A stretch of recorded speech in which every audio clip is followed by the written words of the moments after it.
তো হে hi hello welcome back. আজকের কিন্তু আবার আমরা চলে এসেছি ক্লাস 10 এর এবিটি এর টেস্ট পেপারের সলিউশন নিয়ে। ঠিক আছে, তো দেখো আজকে আমরা কত নাম্বার পেজ সলিউশন করব কিন্তু 96 পেজ, অর্থাৎ সেট নাম্বার 3 এর আমরা কিন্তু আজকে সলিউশন করব। কোনগুলো করব?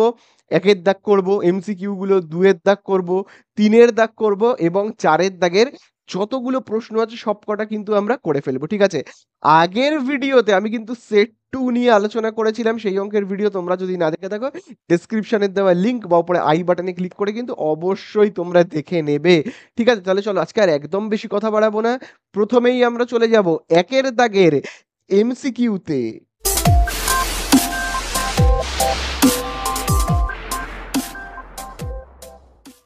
তো দেখো আমরা প্রথমেই করব একের দাগের এমসিকিউ এ। দেখো প্রথমেই কি বলে দিয়েছে একের দাগের একে।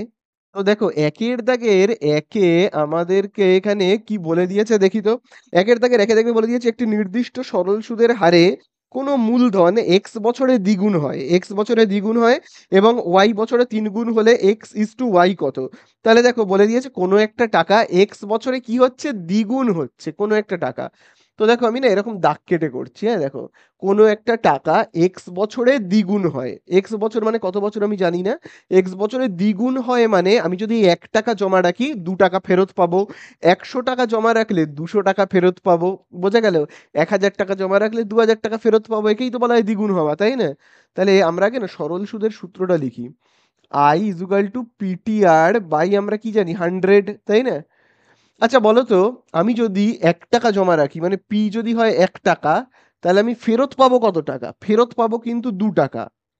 ফেরত আমি 2 টাকা পাচ্ছি মানে ইন্টারেস্ট আমি কত পাচ্ছি বলো তো? ইন্টারেস্ট, ইন্টারেস্ট আমরা পাচ্ছি কিন্তু, দেখো 2 টাকা ফেরত পাচ্ছি, 1 টাকা রেখে 2 টাকা ফেরত পাচ্ছি মানে আমার ইন্টারেস্ট হলো কত? 1 টাকা। বোঝা গেল? আমার আসল, আসল টাকা এক, ইন্টারেস্ট মানে সুদটা হলো এক। টাইমটা দেখো কত বলেই দিয়েছে, দেখো বলেই দিয়েছে যে এক্স বছরে, তার মানে টিটা হলো আমার কত? এক্স বছর। আর মানে কি সুদের হারটা কত আমি জানি না। ঠিক আছে, এখানে দেখবে বলে দিয়েছে নির্দিষ্ট সরল সুদের হারে, নির্দিষ্ট সরল সুদের হার মানে এখানেও সুদের হার যা হবে এখানেও ঠিক তাই হবে। তো সুদের হারটা আমি ধরে নিচ্ছি R%। ঠিক আছে, আবার দেখো কি বলে দিয়েছে, আবার আমি দেখো এই সাইডে লিখছি I is equal to PTR by 100। এবারে দেখো কি বলে দিয়েছে, ওয়াই বছরে টাকাটা 3 গুণ হবে। 3 গুণ হবে মানে কি? 3 গুণ হবে মানে আমি যদি 1 টাকা ব্যাংকে রাখি ফেরত পাবো 3 টাকা, আমি যদি ব্যাংকে 100 টাকা রাখি ফেরত পাবো 300 টাকা। বোঝা গেল এরকম ব্যাপার? তাহলে আমি যদি 1 টাকা, আমি যদি 1 টাকা ব্যাংকে রাখি মানে পি যদি 1 টাকা হয় ফেরত পাবো কত? 3 টাকা। তার মানে ইন্টারেস্ট আমি কত পাচ্ছি? ইন্টারেস্ট কিন্তু আমি পাচ্ছি 3 - 1 অর্থাৎ 2, তাই না? তাহলে ইন্টারেস্ট হলো 2। বোঝা গেল? টাইমটা কত বলো, দেখো বলেই দিয়েছে দেখবে ওয়াই বছরে, তাহলে আমি টিটা কি লিখছি? ওয়াই। আর নির্দিষ্ট সরল সুদের হারে, তার মানে কি এখানে সরল সুদের হার যদি হয় R%, এই দিকেও কত হবে আমার R%। বোঝা গেল? নির্দিষ্ট মানে সমান সমান দুটোই। আশা করি বুঝতে পারলে। চলো এবারে আমরা মানগুলোকে বসাই। দেখো এখানে আমরা খুব ভালো করে দেখবে আই এর জায়গাতে কত বসাবো বলো। আই মানে হলো এই দেখো 1, তাই না? তাহলে দেখো পি এর জায়গাতে কত বসাবো? পি, পি হবে 1, তাই না? পিও হবে 1। টি মানে কত? দেখো টি মানে হলো আমার কত? এক্স। আর মানে R%, ঠিক আছে? এখানে হচ্ছে কত? 100। তাহলে দেখো দাগের নিচে রয়েছে 100, তার মানে কি 100টা ভাগ এই সাইডে চলে গেলে কি হবে? একের সাথে গুণ হয়ে যাবে, তাহলে 100 কে 100। এখানে দেখো এক্স আর আর কে যদি আমরা গুণ করি তাহলে কি হবে? এক্স আর। বোঝা গেল? একইভাবে দেখো এই সাইডে দেখো কি হবে, আই এর জায়গাতে আমি কত বসাবো? দেখো আই মানে হলো কত আমার? 2 টাকা, আমি 2 বলে লিখছি। পি এর জায়গাতে কত লিখবো? দেখো পি মানে 1 টাকা, পি মানে আমি দেখো এখানে লিখছি 1 টাকা। টি মানে কত? দেখো টি মানে লেখাই রয়েছে দেখো ওয়াই, এই লিখছি ওয়াই টাকা। আর মানে কত লিখবো? এই দেখো আর মানে হলো R%। নির্দিষ্ট সরল সুদের হার মানে কি দুটো ক্ষেত্রেই আমরা সুদের হারকে সেম একই জিনিস ধরবো। বোঝা গেল? তো তুমি চাইলে এখানে আর এর জায়গায় অন্য কোনো লেটারও ধরতে পারো। ভাবো পি ধরলাম, আর না পি ধরছি না, আমি এ ধরলাম, ভাবো এখানে আর এর জায়গাতে, তাহলে এখানেও কিন্তু আর এর জায়গাতে এ ধরতে হবে, নির্দিষ্ট হতে হবে। আচ্ছা এখানে নিচে কত? 100। চলো দেখো দাগের নিচে রয়েছে 100 মানে ভাগ এই সাইডে চলে গেলে কি হবে? 2 এর সাথে গুণ হয়ে যাবে, তার মানে কত হচ্ছে এখানে? 200 হচ্ছে। ঠিক আছে? আচ্ছা এখানে দেখো y আর r কে যদি আমি গুণ করি তাহলে কি হবে? y r। আশা করি বুঝতে পারলে। এইবারে দেখো আবার আমি এই সাইডটা করছি। দেখো তাহলে x কত হবে বলো? r টা তো দেখো গুণ রয়েছে, এই সাইডে চলে আসলে কি হবে? ভাগ হয়ে যাবে। তাহলে এই সাইডেও দেখো r গুণ রয়েছে, এই সাইডে চলে আসলে কি হয়ে যাবে? 200 র নিচে বসবে, ভাগ হয়ে যাবে। এইবারে আমাদের কাছে কি জানতে চেয়েছে? আমাদের কাছে জানতে চেয়েছে x ইস টু y কত? দেখো বলে দিয়েছে x ইস টু y এর মানটা কত?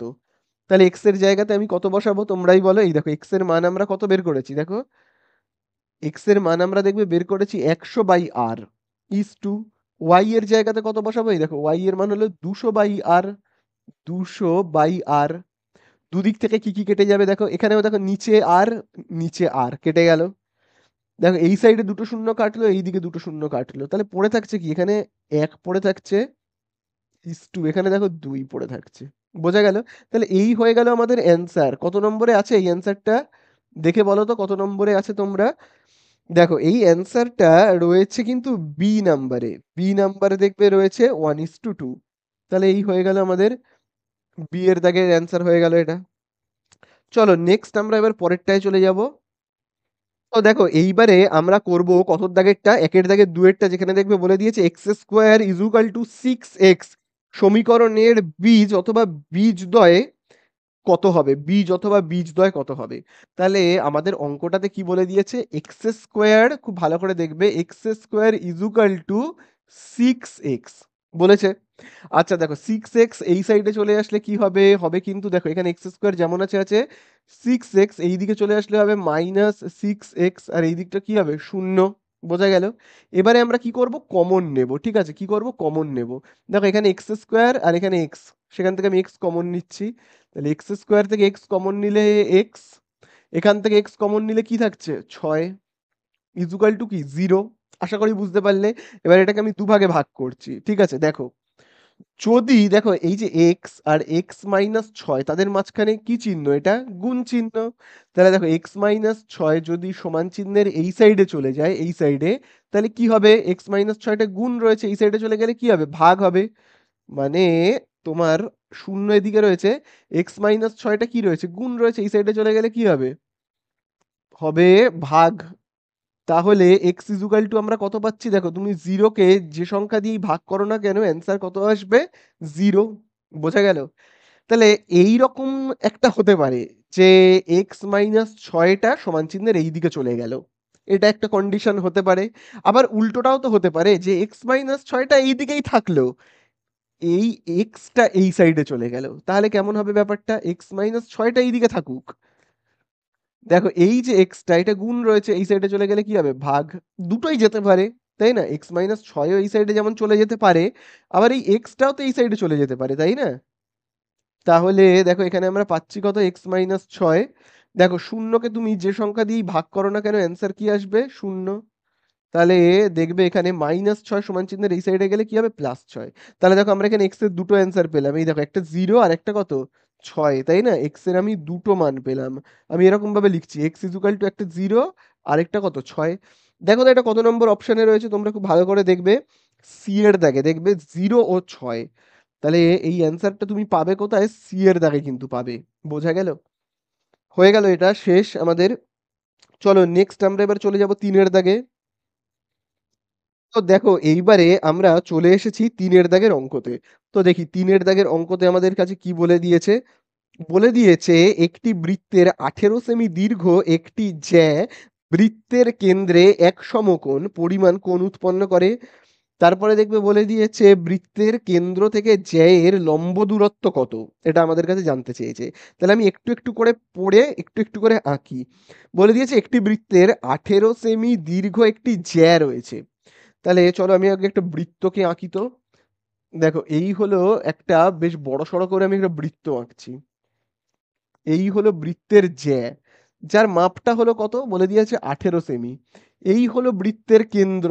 ঠিক আছে, আমি বৃত্তের কেন্দ্রের নাম দিচ্ছি ও বলে। আচ্ছা এরপরে দেখি আমাদের কাছে কি বলে দিয়েছে বৃত্তের কেন্দ্রে। বলে দিয়েছে 18 সেমি দীর্ঘ 18 সেমি দীর্ঘ একটি জ্যা বৃত্তের কেন্দ্রে এক সমকোণ পরিমাণ কোণ উৎপন্ন করে। আচ্ছা, এক সমকোণ মানে কি? এক সমকোণ মানে হলো কিন্তু 90 ডিগ্রি। এইখানে একটা কোণ উৎপন্ন হচ্ছে। কেন্দ্রে দেখো বলে দিয়েছে বৃত্তের কেন্দ্রে এক সমকোণ মানে 90 ডিগ্রি কোণ উৎপন্ন হচ্ছে। তাহলে এখানে কোণ আঁকতে গেলে আমাকে কি করতে হবে? এইরকম দুটো দাগ কাটতে হবে। তাহলেই তো আমার এখানে কোণ উৎপন্ন হবে, তাই না?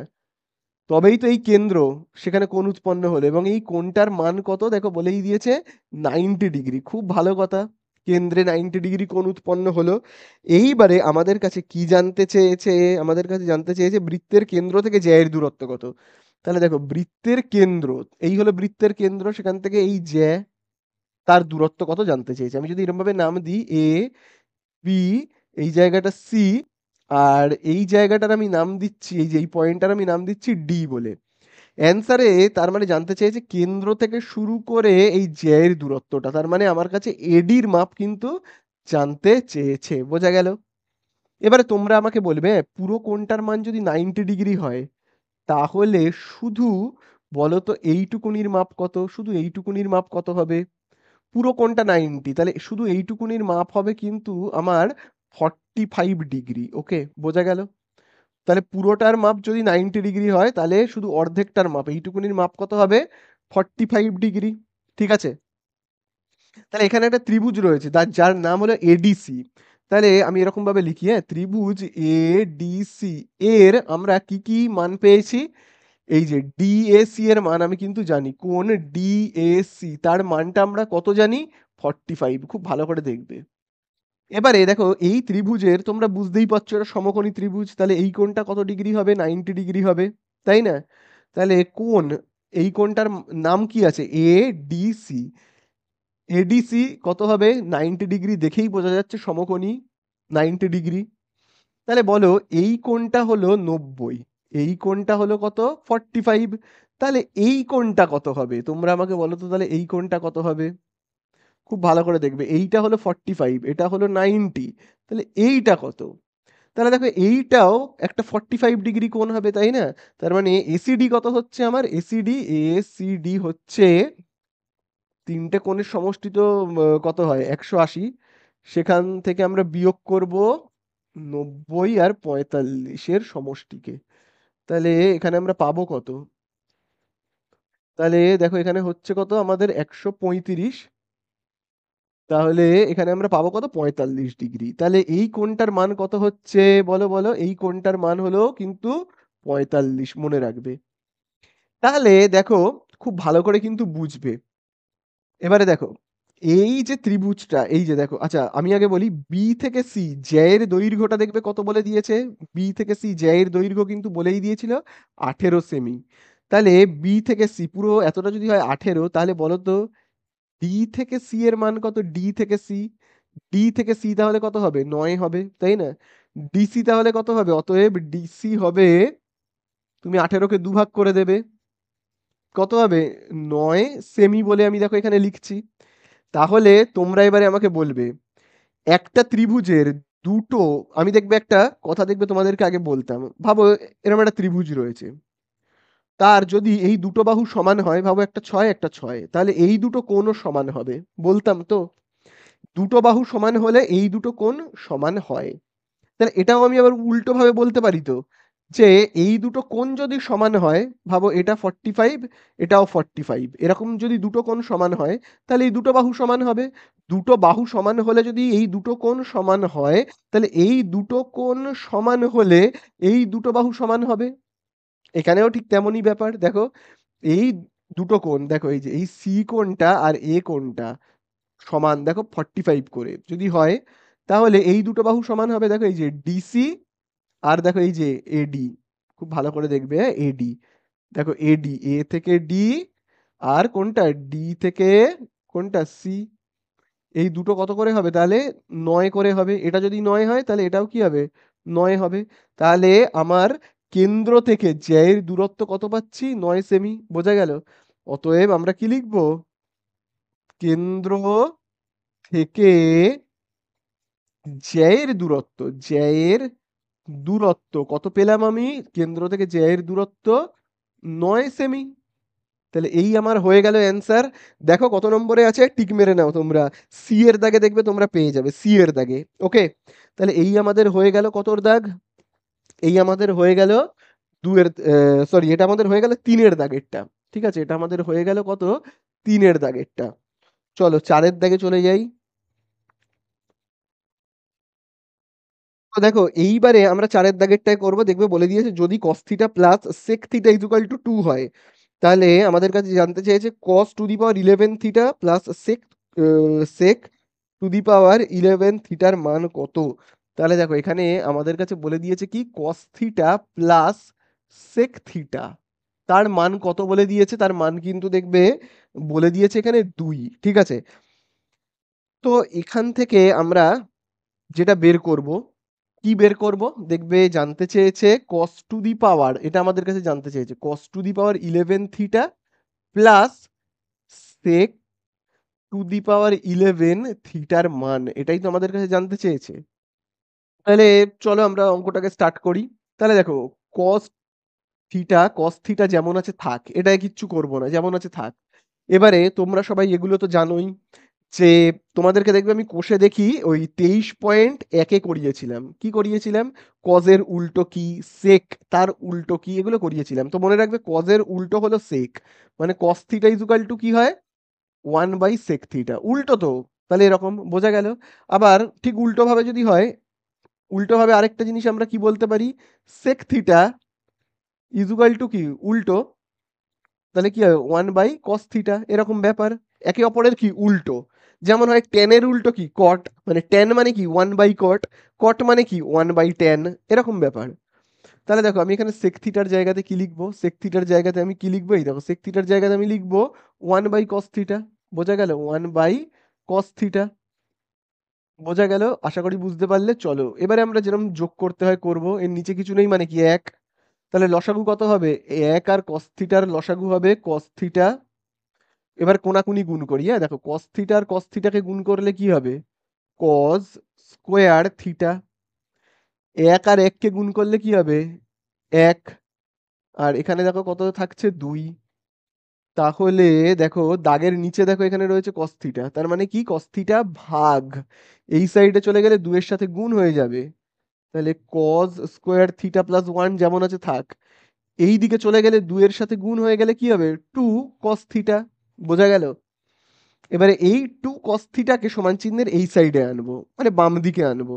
আনলে কি হবে দেখি? cos square theta minus 2 cos theta. একটা যেমন আছে পড়ে থাক, তার মানে এই সাইডটা পুরো ফাঁকা করে দিলাম, পুরো ফাঁকা। এইবার তোমরা আমাকে বলবে এইটা কার সূত্র? এইটা কার সূত্র? আরেকটু যদি আমি ভেঙে লিখি তাহলে আরো বুঝতে দেখবে তোমাদেরও সুবিধা হবে। সেটা হলো cos, এই যে মাথায় স্কোয়ারটা রয়েছে এটাকে না আমি বাইরে করে লিখবো। ঠিক আছে? সেকেন্ড ব্র্যাকেট মুছে দিচ্ছি, বাদ দাও, কোনো দরকার নেই। ঠিক আছে? প্লাস এখানে দেখো ১ রয়েছে। ১ মানে আমি কি লিখতে পারি? ১ এর স্কোয়ার। তাহলে দেখো এখানে আমরা কি লিখবো? এটা হলো a, ব্র্যাকেটের মধ্যে যেটা রয়েছে a, মাথায় স্কোয়ার। আবার দেখো এই ব্র্যাকেটের মধ্যে যেটা রয়েছে না সেটা হলো b, তার মাথাতে স্কোয়ার। তাহলে মাঝখানে আমি কি লিখবো? A B. তাহলে এবারে তোমরা আমাকে বলো এটা কার সূত্র হচ্ছে? এবারে কিন্তু তোমরা বলতে পারবে a square minus 2 A B plus B এর স্কোয়ার। কার সূত্র? বলো বলো বলো। এটা হলো কিন্তু a মাইনাস বি হোল স্কোয়ারের সূত্র। তাহলে এই হলো a মাইনাস বি, মানে আমি কি লিখবো? ১ তার হোল স্কোয়ার। বোঝা গেল? আশা করি বুঝতে পারলে। স্কোয়ারকে সমান চিহ্নের এই সাইডে পাঠাবো। পাঠালে কি হবে? পাঠালে কিন্তু হবে রুট। তাহলে দেখো জিরোর রুট কি হবে? জিরোই হবে। তাহলে আমি একেবারেই করে দিলাম। ঠিক আছে? এইবারে দেখো কজ থিটা, আর এখানে দেখো -১ সমান চিহ্নের আমি এই সাইডে পাঠিয়ে দিই, হ্যাঁ? পাঠিয়ে দিলে কি হবে? +১ হবে। আশা করি বুঝতে পারলে। তাহলে দেখো আমরা এখানে cos থিটার মান তাহলে কত পেলাম? দেখো cos থিটা ইকুয়াল টু দেখো আমি পেলাম কত? ১। ঠিক আছে? cos থিটার মান আমি কত পেয়েছি? ১।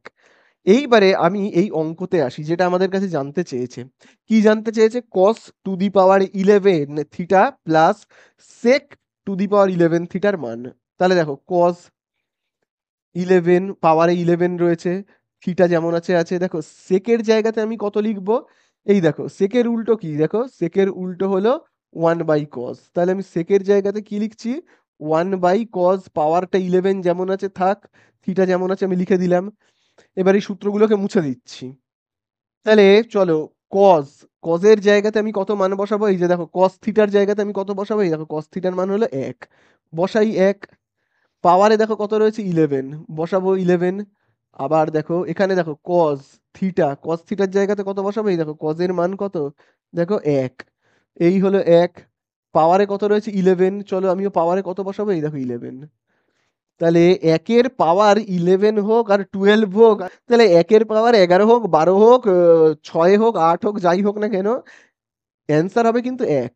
আবার দেখো এখানে উপরে কত রয়েছে 1, আবার দেখো এই যে একের পাওয়ার কত 11, সে যাই হোক না কেন অ্যান্সার তো হবে সেই একই। ঠিক আছে, তাহলে দেখো 1 আর 1কে 1 দিয়ে ভাগ করলে 1, তাহলে হচ্ছে কত আমার 2। বোঝা গেল? তাহলে এটাই হলো আমাদের অ্যান্সার। চলো এবারে তোমরা দেখো যে 2 এটা কত নম্বর অপশনে রয়েছে। দেখো সি এর দাগে কিন্তু রয়েছে, তাই না? তাহলে এই আমাদের হয়ে গেল, সি এর দাগে তোমরা টিক মারবে। চলো এবারে এটাকে মুছে দিয়ে আমরা 5-এর দাগে যাব।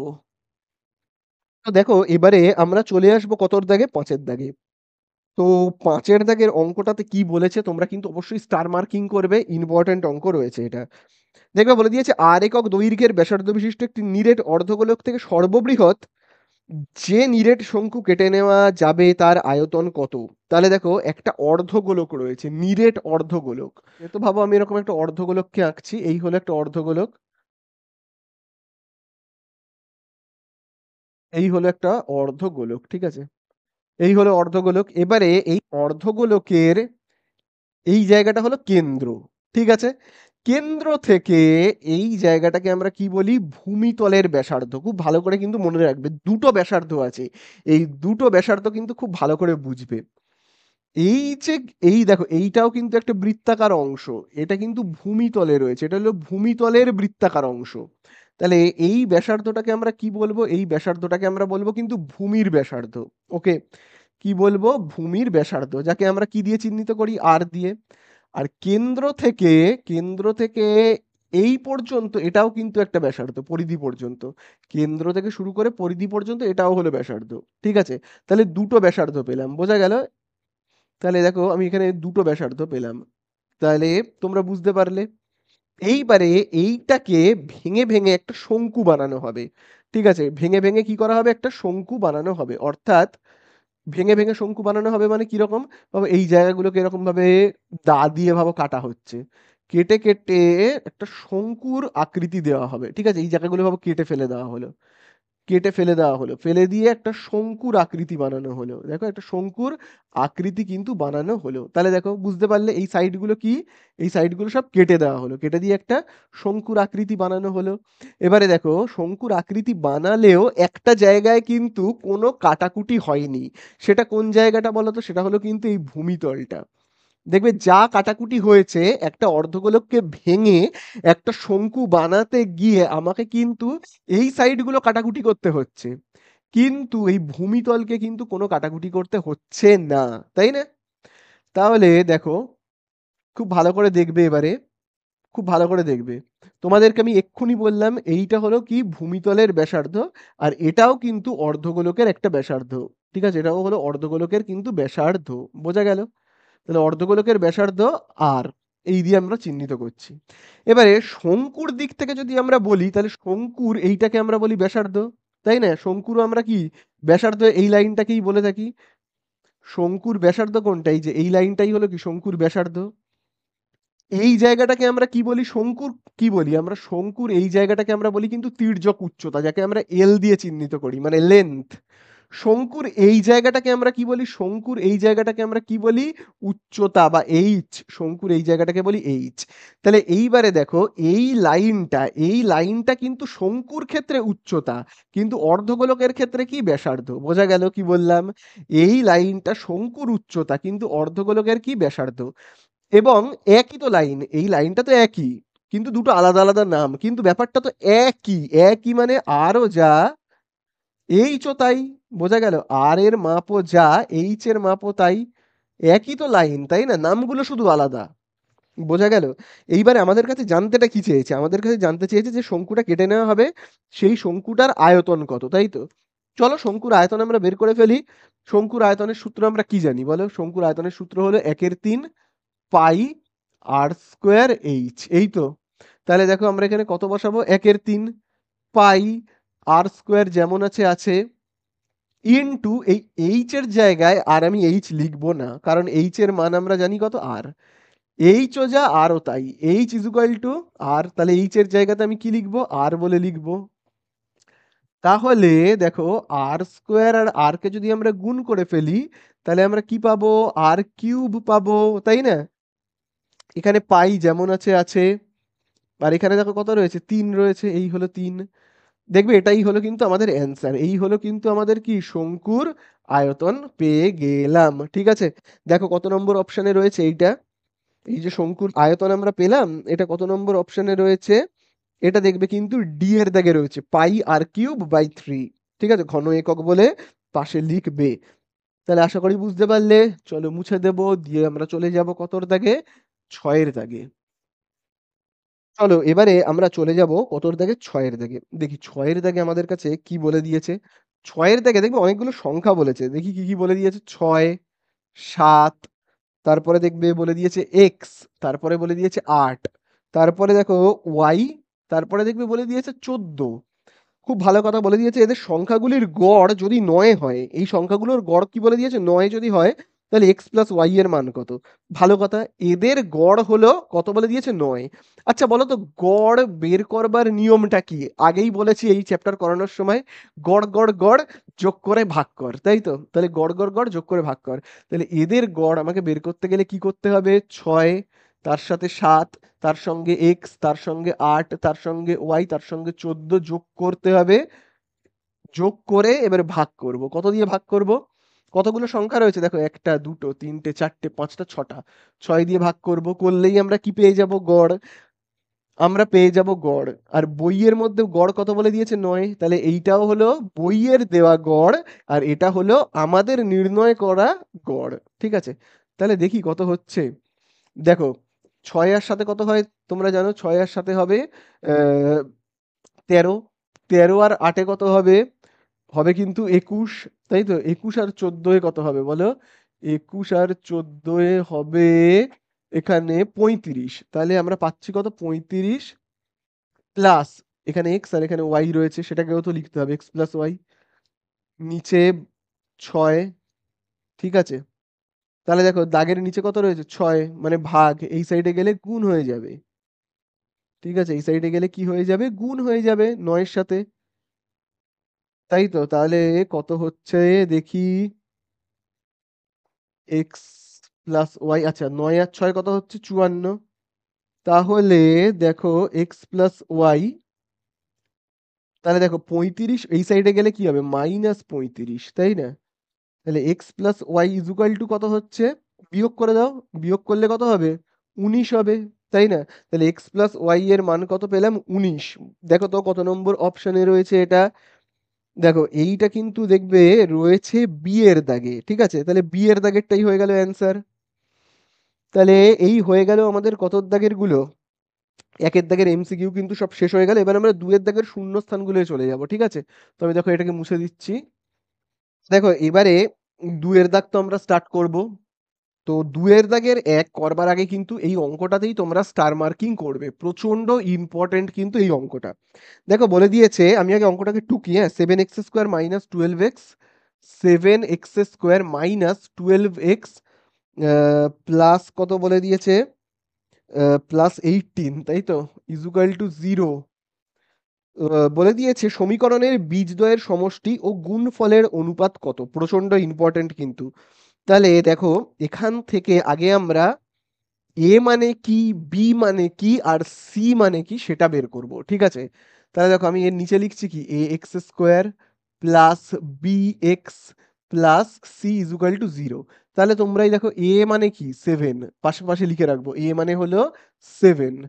বি মানে কি বলো তো? বি মানে এই দেখো, বি মানে হলো -12। দেখবে বি মানে কি? বি মানে হলো -12। দেখো আমি বি মানে লিখে রাখছি -12। সি মানে কি? এই দেখো সি মানে হলো 18। সি মানে হলো 18, খুব ভালো কথা। এইবারে দুটো কথা খুব ভালো করে দেখবে। বলে দিয়েছে বীজদ্বয়ের সমষ্টি আর বীজদ্বয়ের গুণফল দুজনের অনুপাত। বীজদ্বয়ের সমষ্টি বের করবার সূত্র কি? খুব ভালো করে জানবে কিন্তু বীজদ্বয়ের সমষ্টি বের করবার সূত্র হলো, এখানে দেখো আমি লিখে রাখছি, বীজদ্বয়ের বীজ, এই সূত্রগুলোকে কিন্তু খুব ভালো করে তোমরা মাথায় রাখবে। বীজদ্বয়ের কি বলে দিয়েছে? সমষ্টি। বীজদ্বয়ের সমষ্টি বের করবার সূত্র কি? মাইনাস বি বাই এ। বোঝা গেল? তাহলে চলো আমি মান বসাবো। মাইনাসের জায়গায় মাইনাস, বি এর জায়গাতে কত বসাবো? বি এর মান আমরা দেখো কত জানি, -12। ঠিক আছে, নিচে এ বসাতে হবে। এ এর মান কত? 7। তাহলে দেখো আমরা এখানে পাচ্ছি কত? মাইনাসে মাইনাসে প্লাস 12/7। বোঝা গেল? একইভাবে বীজদ্বয়ের গুণফল, এই হলো বীজদ্বয়ের গুণফল বের করবার সূত্র কি? বলো বলো বলো, বীজদ্বয়ের গুণফল বের করবার সূত্র হলো c by a. C by a. ঠিক আছে, এই দুটো সূত্র কিন্তু খুব ভালো করে মাথায় রাখবে, পরীক্ষায় কিন্তু এখান থেকে কিছু না কিছু তো থাকবেই থাকবে অঙ্কে। ঠিক আছে, বীজদ্বয়ের সমষ্টি আর বীজদ্বয়ের গুণফল। সি এর জায়গাতে কত লিখবো? এই দেখো, সি মানে হলো 18। এর জায়গাতে কত লিখবো? এ মানে হলো 7। তাহলে সেই আমরা কত পাচ্ছি? 18/7, তাই না? তাহলে এই হলো আমার বীজদ্বয়ের গুণফল, এই হলো বীজদ্বয়ের সমষ্টি। এবারে অ্যান্সারে জানতে চাইছে এদের দুজনের অনুপাত করে দাও। বীজদ্বয়ের সমষ্টি কত? 12/7। বীজদ্বয়ের গুণফল কত? 18/7। তার এবার অনুপাত করতে বলেছে, এই অনুপাত করে দাও, হয়ে যাবে। 7 7 কাটো, কি পাচ্ছি আমরা? 12/12:18। কত দিয়ে কাটবো? 6 দিয়ে কাটি। 6 2 12, 6 3 18। তাহলে কত পাচ্ছি? 2:3। বোঝা গেল? এই হয়ে গেল আমাদের অঙ্ক শেষ। তোমরা শূন্যস্থানে কিন্তু লিখে দেবে কি? 2:3। বোঝা গেল? চলো মুছে দিচ্ছি, স্টার মার্কিং করবে, প্রচন্ড ইম্পর্টেন্ট অঙ্ক কিন্তু ছিল এটা। তো দেখো এবারে আমরা চলে যাব কতর দাগে? দুয়ের দাগের দুইতে। দেখি দুয়ের দাগের দুইতে কি বলছে, চলো একবার দেখে নিই তো। দুয়ের দাগের দুইতে দেখবে বলে দিয়েছে, এক বছরে আসল ও সুদ আসলের অনুপাত 8:9 হলে বার্ষিক সরল সুদের হার ড্যাশ। কার কার অনুপাত বলেছে? বলে দিয়েছে কিন্তু আসল ও সুদ আসলের অনুপাত। খুব ভালো করে কিন্তু এই লাইনটা আমি লিখে লিখে করি, তাহলে বুঝতে সুবিধা হবে। দেখবে বলে দিয়েছে আসল,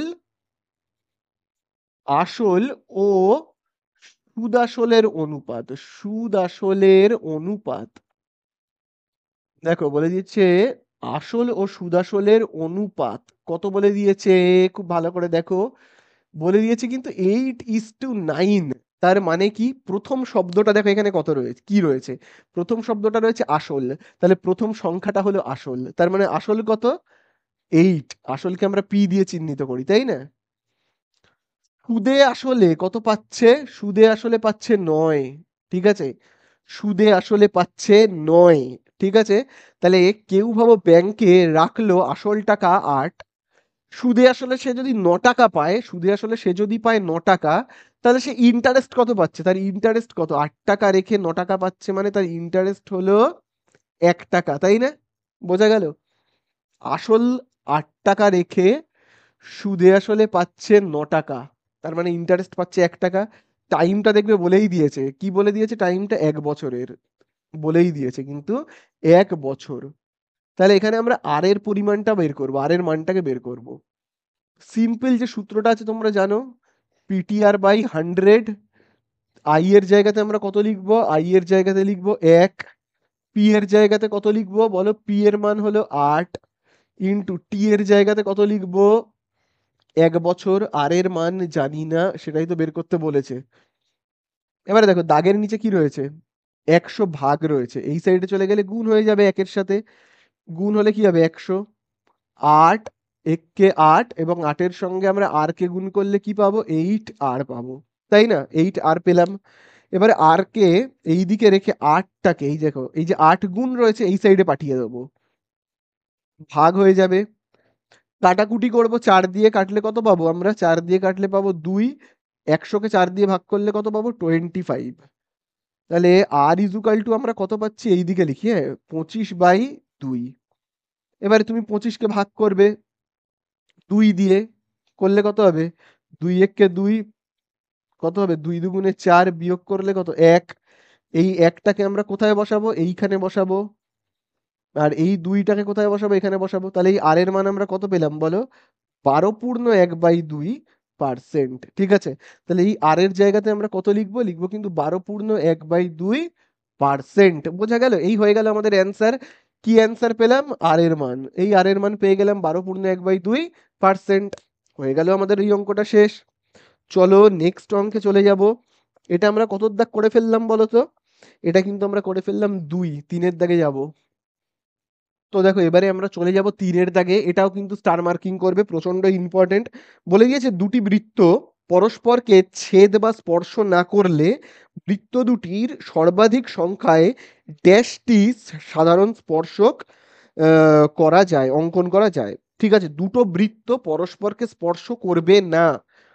তার মানে দুটো বৃত্ত পরস্পরকে স্পর্শ করবে না মানে এই একটা বৃত্ত এবং এই একটা বৃত্ত, এই হলো দুটো বৃত্ত।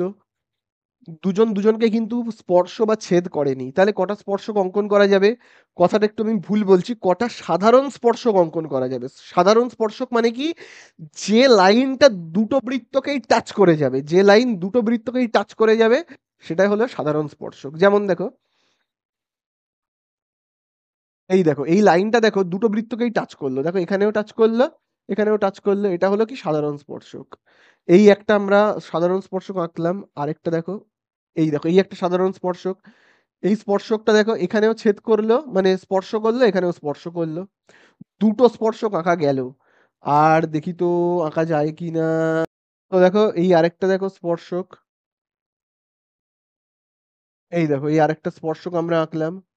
দেখো দুটো বৃত্তকেই কিন্তু স্পর্শ করেছে, দেখো এই লাইনটা, এই দেখো এখানেও স্পর্শ করেছে, আবার দেখো এখানেও স্পর্শ করেছে।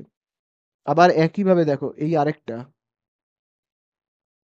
দেখো দুজনকেই কিন্তু স্পর্শ করে গেল। আমি যদি এরকম ভাবে আঁকি বৃত্তটাকে, তাহলে দেখো এই লাইনটা দেখো এখানেও এই জায়গাটাতেও স্পর্শ করলো, আবার কোথায় করলো? এই জায়গাটাতেও কিন্তু করলো। তাহলে দুটো বৃত্ত যদি একে অপরকে স্পর্শ না করে তাহলে কতগুলো সাধারণ স্পর্শক আঁকা যাবে? যাবে কিন্তু 4টি। মনে রাখবে অ্যান্সার কি হবে? 4। আমি এখানে দেখো লিখে রাখছি, 4টি সাধারণ স্পর্শক আঁকা যাবে। 4টি সাধারণ স্পর্শক কিন্তু আঁকা যাবে। তাহলে বোঝা গেল, এই হয়ে গেল আমাদের 3-এর অ্যান্সার। চলো এবারে আমরা চলে যাব, 3-এর দাগ তো হয়ে গেল, তাহলে এবারে আমরা চলে যাব 4-এর দাগে। ঠিক আছে? তো দেখো 4-এর দাগে এবারে কি বলে দিয়েছে, দেখো 4-এর দাগে বলে দিয়েছে একটি নিরেট গোলকের অর্ধগোলকের সমতলের সংখ্যা ড্যাশটি। দেখো এটা তো একদম সোজা। অর্ধগোলক, অর্ধগোলক দেখতে কেমন হয়? এরকম হয়। ঠিক আছে, এই হলো অর্ধগোলক, দেখতে এরকম হয়। অর্ধগোলকের এই তলটা হলো কিন্তু সমতল, এই তলটা কি? সমতল। কি? সমতল। আর এই তলটা, এই যে এই তলটা, এই তলটা হলো কি? বক্রতল। এই তলটাকে বলা হয় কি? বক্রতল। ঠিক আছে, তাহলে দেখো এই একটা হলো বক্রতল আর এই একটা হলো কি? সমতল। তাহলে সমতল কতগুলো রয়েছে এখানে? সমতল হবে কিন্তু, খুব ভালো করে দেখবে, সমতলের সংখ্যা হবে একটি। দেখো একটাই মাত্র কিন্তু এখানে সমতল রয়েছে, তাই না? তাহলে অ্যান্সার কি হবে? একটি, একটি মাত্র সমতল রয়েছে। আচ্ছা এইবারে আমরা চলে আসবো কতর দাগে? চলে আসবো কিন্তু 5-এর দাগেরটায়। তো দেখো আমি এটাকে না মুছে দিচ্ছি। 5-এর দাগেরটায় এবারে আমরা চলে আসবো। দেখো 5-এর দাগেরটায় কি বলে দিয়েছে খুব ভালো করে কিন্তু দেখবে। 5-এর দাগেরটায় দেখবে বলে দিয়েছে tan 35 ডিগ্রি। দেখবে লেখা রয়েছে tan 35 ডিগ্রি। তারপরে দেখবে বলে দিয়েছে +tan 55 ডিগ্রি। ওই জায়গাটা প্লাস হবে না, ওই জায়গাটায় ভুল দেওয়া রয়েছে, ওই জায়গাটায় গুণ চিহ্ন হবে, গুণ tan 55 ডিগ্রি। এই জায়গাটা কিন্তু একটু তোমরা কারেকশন করবে। ঠিক আছে? তারপরে দেখবে রয়েছে কি? Is equal to sine theta. হলে অ্যান্সারে জানতে চেয়েছে থিটার সর্বনিম্ন ধনাত্মক মান কত হবে। তাহলে তোমরা কোন জায়গাটা কারেকশন করবে বুঝতে পেরেছো? তোমরা কিন্তু কারেকশন করবে যোগের জায়গাতে কি দেবে? যোগের জায়গাতে কিন্তু গুণ চিহ্ন দেবে। এবারে আমরা অঙ্কটা স্টার্ট করি। দেখো, দেখো এখানে রয়েছে tan 35 যেমন আছে থাক, এর কিছু করব না, যেমন আছে থাকবে। এইখানে দেখো রয়েছে tan 55, এটাকে আমি এইভাবে লিখতে পারি, tan 55 কে কি বলে লিখতে পারি? 90 ডিগ্রি মাইনাস কি লিখতে পারি? 35। এখানে 35 রয়েছে না? আর এখানে দেখো কি রয়েছে? Sine theta. এবারে খুব ভালো করে দেখো, tan 35 এখানে যেমন আছে থাক, এর কিচ্ছু করব না, থাক। এবার তোমরা বলো tan 90 ডিগ্রি মাইনাস থিটাকে আমরা কি বলি? tan 90 ডিগ্রি মাইনাস থিটাকে আমরা বলি কিন্তু কট থিটা, তাই না?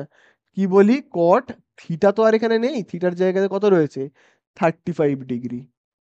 আর এইদিকে সাইন থিটা যেমন আছে থাকবে, ওর কিচ্ছু করব না। এইবারে দেখো, tan 35 ডিগ্রি কে আমরা কিভাবে লিখতে পারি? টেনের উল্টো কি বলো? কট। তাহলে টেনের উল্টো কট হলে আমরা কি বলতে পারি? টেনের উল্টো কট মানে, টেন মানে কি 1/cot 35 যেমন আছে আছে। আর এইখানকার কট 35টা যা আছে দেখে দেখে আমি কি করব? শুধু টুকে দিচ্ছি। আর এখানে দেখো কত রয়েছে? Sine theta. কি কি কাটবে দেখো, cot 35 যদি কেটে যায় তাহলে থাকছে কি এখানে? থাকছে কিন্তু এক, তাই না? আর এখানে দেখো কি পাচ্ছি আমি? Sine theta. এইবারে এইবারে দেখো এখানে, দেখো এই দিকে রয়েছে সাইন। এবার তোমরা আমাকে বলবে, এই যে এক, এক সাইন কত ডিগ্রির মান বলো তো? এক হলো কিন্তু sin 90 ডিগ্রির মান। তাহলে দেখো আমি এখানে একের নিচে কি লিখলাম? sin 90 degree. আর এইদিকে সাইন থিটা যেমন আছে থাকবে। এইদিকে সাইন, এদিকে সাইন কেটে গেল, তাহলে কি থাকছে? 90 degree is equal two theta. তাহলে থিটার মান আমি কত পেলাম? 90 ডিগ্রি পেলাম। হয়ে গেল অ্যান্সার। বলেছে থিটার মান কত হবে? থিটার মান 90 ডিগ্রি হবে। শেষ হয়ে গেল, কাজ শেষ আমাদের। তাহলে তোমরা শূন্যস্থানে কি করবে? থিটার মান বসিয়ে দেবে 90 ডিগ্রি। তারপরে দেখো পাঁচের দাগেরটায় কি বলেছে? পাঁচের দাগেরটায় তার কোনো অঙ্ক নেই, বলে দিয়েছে একটি পরিসংখ্যা বিভাজনের মধ্যমা যে লেখচিত্রের সাহায্যে পাওয়া যায়। আচ্ছা বলো তো, লেখচিত্র মানে কি? গ্রাফ। গ্রাফ মানে কি? গ্রাফ আমরা কোথায় করেছি? ওজাইবে করেছি, তাই না? তাহলে দেখো, ওজাইব থেকে কিন্তু আমরা মধ্যমা নির্ণয় শিখেছি। কোষে দেখি 26.4, কোষে দেখি 26.4। সেখানে দেখবে দুয়ের দাগের অঙ্কটা তোমরা যদি একটু খেয়াল করো, দুয়ের দাগের অঙ্কটাতে কিন্তু আমরা শিখেছি যে ওজাইভ থেকে কি করে মধ্যমা নির্ণয় করতে হয়। তাহলে মধ্যমা আমরা যে লেখচিত্রের সাহায্যে নির্ণয় করতে পারি তাকে আমরা কি বলি? বলি কিন্তু ওজাইভ। তাহলে ছয়ের দাগের অ্যান্সার কি হবে? বলো বলো বলো। ছয়ের দাগের অ্যান্সার হবে কিন্তু ওজাইব। ঠিক আছে? শূন্যস্থানে কিন্তু তোমরা বসাবে কি? ওজাইব। হয়ে গেল, শূন্যস্থানগুলো আমাদের কমপ্লিট হয়ে গেল। এবারে আমরা চলে আসবো সত্য মিথ্যাগুলোতে। তো আমি দেখো এগুলোকে মুছে দিচ্ছি, হ্যাঁ। তো দেখো এবারে আমরা চলে আসবো তিনের দাগে, যেগুলো সত্য মিথ্যা আছে। তিনের দাগের একে দেখো কি বলে দিয়েছে? বলে দিয়েছে এ 10,000 টাকা দিয়ে একটা ব্যবসা শুরু করার 6 মাস পর বি 20,000 টাকা দিল। বলে দিয়েছে বছরের শেষে তাদের লভ্যাংশের পরিমাণ সমান হবে। তাহলে দেখো এখানে এ 10,000 টাকা দিয়ে একটা ব্যবসা শুরু করেছে। তাহলে এ যদি 10,000 টাকা দিয়ে ব্যবসা শুরু করে, তাহলে 12 মাস ধরেও কত টাকা বিনিয়োগ করবে? 12 মাস ধরে, 12 মাস ধরেও বিনিয়োগ করবে মানে 10,000 ইন্টু 12 করলে হবে 1,20,000। ঠিক আছে, বোঝা গেল? 1,20,000। বি কিন্তু 6 মাস পরে ব্যবসা করতে এসেছে এবং এসে প্রত্যেক মাসে ভাবো কত করে দিয়েছে? 20,000 টাকা করে। তাহলে 20,000 টাকা করে যদি দেয় 6 মাস, তাহলে কত হচ্ছে? 1,20,000 টাকা। এবার দেখো দুজনেরই তাহলে কি লভ্যাংশের পরিমাণ সমান হবে না? কারণ দুজনের মূলধনের পরিমাণই তো সমান। দুজনের মূলধনের পরিমাণ যদি সমান হয় তাহলে দুজনের লভ্যাংশের পরিমাণও সমান হবে। তাহলে তোমরা এটা কি করবে? সত্য করবে, কারণ এদের এদের যেহেতু মূলধনের পরিমাণ সমান, তাহলে এদের কি হবে? লভ্যাংশের পরিমাণও সমান হবে। বোঝা গেল? চলো দুয়ের দাগে চলে আসি। তো দুয়ের দাগে দেখবে বলে দিয়েছে √5 + √2। ঠিক আছে, আমি অঙ্কটাকে আলাদা করে দিই দাগ কেটে, হ্যাঁ? আচ্ছা, বলে দিয়েছে √5 + √2 এর অনুবন্ধী হবে, মানে এইটার অনুবন্ধী হবে, এর অনুবন্ধী এর অনুবন্ধী কি হবে? তাহলে তোমরাই বলো আমাকে। এর অনুবন্ধী হবে 5 √5 রয়েছে, তাহলে 5 এর মাথায় রুট রয়েছে, তাহলে যার মাথায় রুট তার আগে মাইনাস থাকতে হবে। মানে √5, দেখো এর আগে কিছু নেই মানে কি প্লাস, এর চিহ্নটা উল্টো থাকতে হবে, অ্যাকচুয়ালি মাইনাস না, উল্টো থাকতে হবে। মানে এখানে প্লাস রয়েছে, তাহলে আমার এখানে মাইনাস দিতে হবে। বোঝা গেল? এখানে দেখো √2, তার আগে প্লাস রয়েছে, তাহলে আমাকে কি দিতে হবে? মাইনাস দিতে হবে। বোঝা গেল? তাহলে আচ্ছা দেখো, এখানে যদি রুট না থাকতো তাহলে কিন্তু এখানে আমরা চিহ্নটা চেঞ্জ করতাম না। তখন কিন্তু চিহ্ন চেঞ্জ করব না। যাদের মাথায় রুট আছে তাদের আগের চিহ্ন চেঞ্জ করতে হবে। 2 এর মাথায় রুট আছে, তাই জন্য ওর আগের চিহ্নটাকে চেঞ্জ করতে হবে। ঠিক আছে, যাদের মাথায় রুট তাদের আগের চিহ্ন চেঞ্জ করতে হবে। বইয়ে কিন্তু বলে দিয়েছে অনুবন্ধী করণীটা হলো √5 - 2, বইয়ে বলেছে কিন্তু এইটা, কিন্তু এইটা না, এখানে 5 এর আগেও কিন্তু একটা মাইনাস দেওয়া জরুরি। তাহলে বইয়ে তো এইটা বলেছে না, তাহলে তো মিথ্যা হচ্ছে, সত্য হচ্ছে না। সত্য হতে গেলে এইটা অ্যান্সার করতে হবে। বোঝা গেল? আচ্ছা, এবারে দেখো চলে আসবো আমরা কতর দাগে, 3-এর দাগে। 3-এর দাগে দেখো কি বলে দিয়েছে। 3-এর দাগে বলে দিয়েছে দুটি সদৃশ্য ত্রিভুজের অনুরূপ বাহুগুলি সমান। এইটা কিন্তু তোমাদের সদৃশ্যতার চ্যাপ্টারে একটা লাইন আছে, সেই লাইনটাকেই একটু এখানে ঘুরিয়ে দিয়েছে যাতে আমরা কনফিউজ হয়ে পড়ি। সেই একটা লাইন রয়েছে, লাইনটা একটু মাথায় রাখবে, সেটা হলো দুটো সদৃশ্য কোণী ত্রিভুজের অনুরূপ কোণগুলি সমান। ঠিক আছে, এই কথাটাকে অনুরূপ বাহু সমান করে দিয়েছে, তাই জন্য এটা মিথ্যা হবে। আমি আসল লাইনটা লিখে দিয়ে, দুটি সদৃশ্য কোণী ত্রিভুজের, আমি দেখো এখানে লিখে দিচ্ছি, দুটি সদৃশ্য, ঠিক আছে, দুটি সদৃশ্য কোণী ত্রিভুজের, এই লাইনটা হলো আসল লাইন। ঠিক আছে, দুটি সদৃশ্য কোণী ত্রিভুজের অনুরূপ কোণগুলি সমান, অনুরূপ কোণগুলি সমান। ঠিক আছে, অনুরূপ কোণগুলি সমান। আর প্রশ্নের মধ্যে কি বলে দিয়েছে, অনুরূপ কোণের জায়গাতে কি বলে দিয়েছে, বাহুগুলো সমান। তাই না, প্রশ্নের মধ্যে বাহুগুলো সমান বলেছে, তাহলে এটা যথারীতি কি হবে, মিথ্যা হবে। আসল কথাটা হলো এইটা, দুটি সদৃশ্যকোণী ত্রিভুজের অনুরূপ কোণগুলি সমান। এই কথাটা যদি লিখতো তাহলে সত্য বলতাম, অনুরূপ বাহুগুলি সমান বলেছে, মিথ্যা লিখবো। ঠিক আছে, আশা করি বুঝতে পারলে। চলো এবারে আমরা চলে যাব 4-এর দাগেরটায়। তো দেখো এবারে 4-এর দাগেরটায় আমাদের কাছে দেখো কি বলে দিয়েছে, 4-এর দাগেরটায় দেখবে বলে দিয়েছে সাইন স্কোয়ার থিটা এর সর্বনিম্ন মান 0। ঠিক আছে, তাহলে দেখো আমি এখানে লিখছি সাইন স্কোয়ার থিটা, বলে দিয়েছে এর সর্বনিম্ন মান হলো 0, মানে শূন্যের থেকে কমে আর কিছু হবে না। শূন্যের থেকে কম মানে কি, মাইনাসের কোনো সংখ্যা, -1 -2 -3, মানে মোট কথা সাইন স্কোয়ার থিটার মান মাইনাসে কখনো হবে না। এটা কি সত্যি না মিথ্যা? কি করে বের করবো, দেখো তুমি সাইন স্কোয়ার থিটার জায়গাতে যে কোনো মান, মনের ইচ্ছায় যে সংখ্যা আসে সেই সংখ্যা তুমি বসাও, বসিয়ে চেক করো। মানে ভাবো তুমি 3 দাও, 3, এবারে যেহেতু এখানে স্কোয়ার রয়েছে তাহলে কত হবে, 9। মাইনাসে হচ্ছে, হচ্ছে না। এবার একটা মাইনাস সংখ্যা আমি দিই, ভাবো আমি -5 দিচ্ছি সাইন স্কোয়ার থিটার জায়গাতে। এবার যেহেতু এখানে স্কোয়ার রয়েছে আমি স্কোয়ার করি, তাহলে কত হচ্ছে, -5 এর মান কি শুধু 25 হয়, -25 কিন্তু হয় না। তাহলে মাইনাস হলো, হলো না। তুমি 0 বসাও, 0, এখানে স্কোয়ার বসিয়ে দাও, তাহলে 0-র স্কোয়ার কত হবে, 0। বলে দিয়েছে সর্বনিম্ন মান 0 হতে পারে, শূন্যের চেয়ে কমে হবে না, মানে মাইনাসে হবে না। তুমি এখানে যাই বসাও না কেন মাইনাসে হবে না। তাহলে সত্যি সাইন স্কোয়ার থিটার মান কিন্তু সর্বনিম্ন মান 0 হবে, তার কমে কিন্তু হবে না। তো এটা কিন্তু একটা সত্য কথা। ঠিক আছে, বোঝা গেল? চলে আসবো আমরা এবারে 5-এর দাগে, দেখি 5-এর দাগে কি বলে দিয়েছে। 5-এর দাগে দেখবে বলে দিয়েছে একটি লম্ব বৃত্তাকার শঙ্কুর উচ্চতা, ব্যাসার্ধ ও তির্যক উচ্চতা একটি সমকোণী ত্রিভুজের বাহুত্রয়। একদম তাই, তাই না? এই দেখো, এই হলো একটা শঙ্কু, তাই না? সেই শঙ্কুর এই হলো উচ্চতা, এই হলো ব্যাসার্ধ, আর এইটা হলো তির্যক উচ্চতা। এই হলো ব্যাসার্ধ, এই হলো উচ্চতা। তাহলে এই যে এইচ, এল আর আর, এদেরকে কেমন দেখতে, সমকোণী ত্রিভুজের অতিভুজ, ব্যাসার্ধ আর লম্বর মতো দেখতে না এই বাহুগুলোকে? দেখো, এলটা অতিভুজের মতো দেখতে, আরটা ব্যাসার্ধ, এই যে আরটা, এই যে ব্যাসার্ধটা ভূমির মতো দেখতে, এই যে এইচটা এখানকার লম্বর মতো দেখতে, তাহলে সমকোণী ত্রিভুজেরই তো বাহুর মতো দেখতে হচ্ছে। তাহলে এটাও কি একটা সত্য হবে। ঠিক আছে, বোঝা গেল? চলো এবারে আমরা চলে আসবো কতর দাগে, 6-এর দাগে। দেখো 6-এর দাগে বলে দিয়েছে দেখবে 2, তারপরে দুটো 3 রয়েছে, খুব ভালো কথা।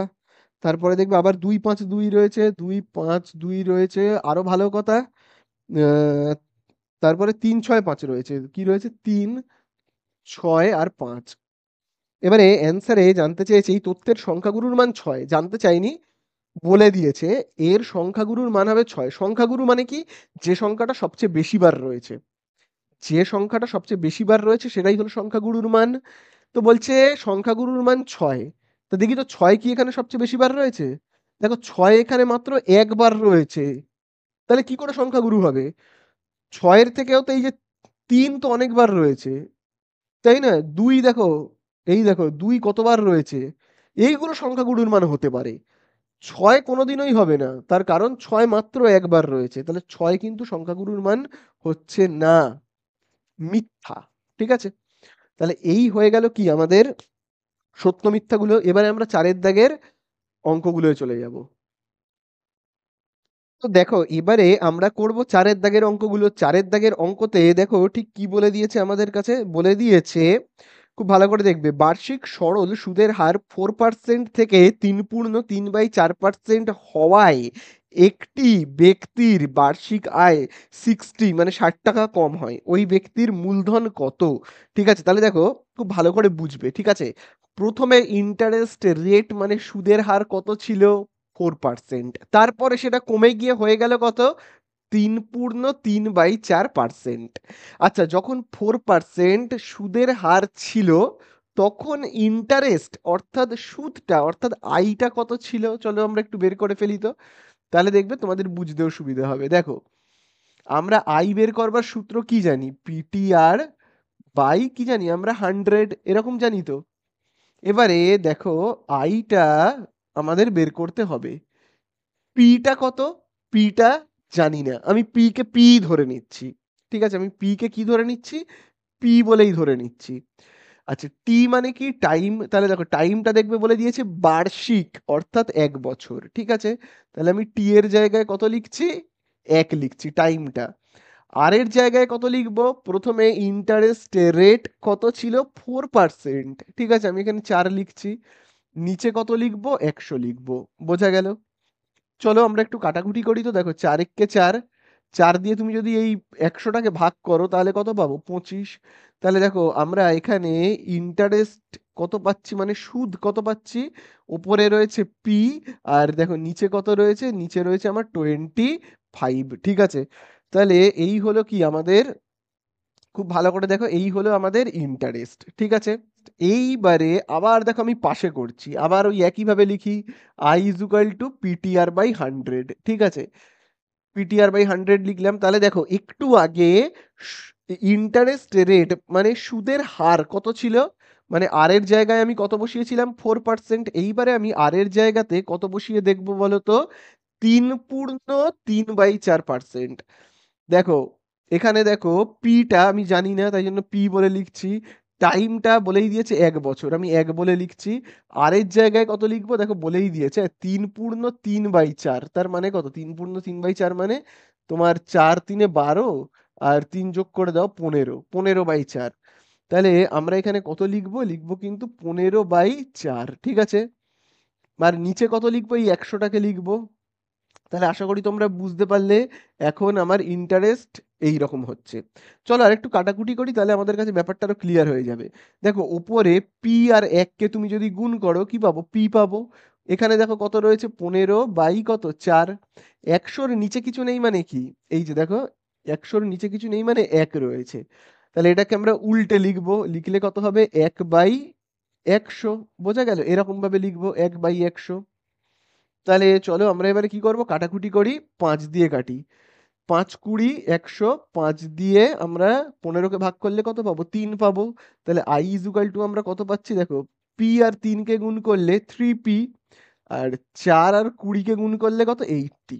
বোঝা গেল? এইবারে খুব ভালো করে কিন্তু তোমরা বুঝবে। এতটা বুঝতে পারলে তো? যখন ইন্টারেস্ট রেটটা মানে যেটা সুদের হার সেটা যখন ছিল 4%, এই যে দেখো আমি এখানে 4 বসিয়েছি, দেখো আর এর জায়গায় কত বসিয়েছিলাম? 4। তখন আমি ইন্টারেস্ট কত পেয়েছিলাম? ইন্টারেস্ট পেয়েছিলাম আমি এই টাকাটা p/25, তখন ইন্টারেস্ট পাচ্ছি। আর যখন সুদের হারটা কমে গিয়ে 3.3/4 মানে কত? 15/4। ঠিক আছে, আর এর জায়গায় আমি যখন 15/4 করেছি তখন আমি আইটা কত পেয়েছি? এই যে দেখো এই যে আইটা তখন আমি কত পেয়েছি? আইটা কিন্তু এইটা পেয়েছি, বোঝা গেল? এইবারে আগের ইন্টারেস্ট ছিল বেশি, এখন ইন্টারেস্ট কিন্তু কম। ঠিক আছে, আগের ইন্টারেস্ট বেশি, তার কারণ আগের বারের রেট অফ ইন্টারেস্ট বেশি ছিল, দেখো 4%, তাই জন্য আগের ইন্টারেস্টটা বেশি। আগের আরটা কত ছিল? 4%, তাই জন্য কি এর ইন্টারেস্ট বেশি হয়েছে। দেখো স্বাভাবিকভাবে কোনো ব্যাংকে, একটা ব্যাংকে 5% ইন্টারেস্ট দিচ্ছে আর একটা ব্যাংকে ভাবো 10% ইন্টারেস্ট দিচ্ছে, তাহলে আমি কোথায় বেশি টাকা পাবো? যেখানে 10% ইন্টারেস্ট দিচ্ছে, বেশি রেট অফ ইন্টারেস্ট যার বেশি, সেখানেই আমি ইন্টারেস্ট বেশি পাবো, তাই না? তাহলে দেখো এবারে খুব ভালো করে দেখবে, এইখানের কিন্তু রেট অফ ইন্টারেস্ট কম ছিল, 3/4, মানে তিন, তিন পূর্ণ। আর এখানে কত ছিল? 4 পূর্ণ। তাহলে এইখানে ইন্টারেস্ট রেট বেশি ছিল, তাই জন্য এখানকার ইন্টারেস্ট বেশি, আর এখানকার ইন্টারেস্ট কিন্তু কম। এবারে আমি যদি বের করতে চাই যে কতটা কম, এই ইন্টারেস্ট কতটা কম, এই ইন্টারেস্টটা কতটা কম বের করতে গেলে আমাকে কি করতে হবে, তোমরাই আমাকে বলো। বের করতে গেলে আমাকে, কতটা কম বের করতে গেলে কি করতে হবে? এইটা থেকে বেশি ইন্টারেস্ট থেকে কম ইন্টারেস্টকে বিয়োগ করতে হবে, তাহলেই আমরা পেয়ে যাব। বোঝা গেল? এখানে ইন্টারেস্ট কম পাওয়া যাচ্ছে, কতটা কম পাওয়া যাচ্ছে বের করতে গেলে আমাকে কি করতে হবে?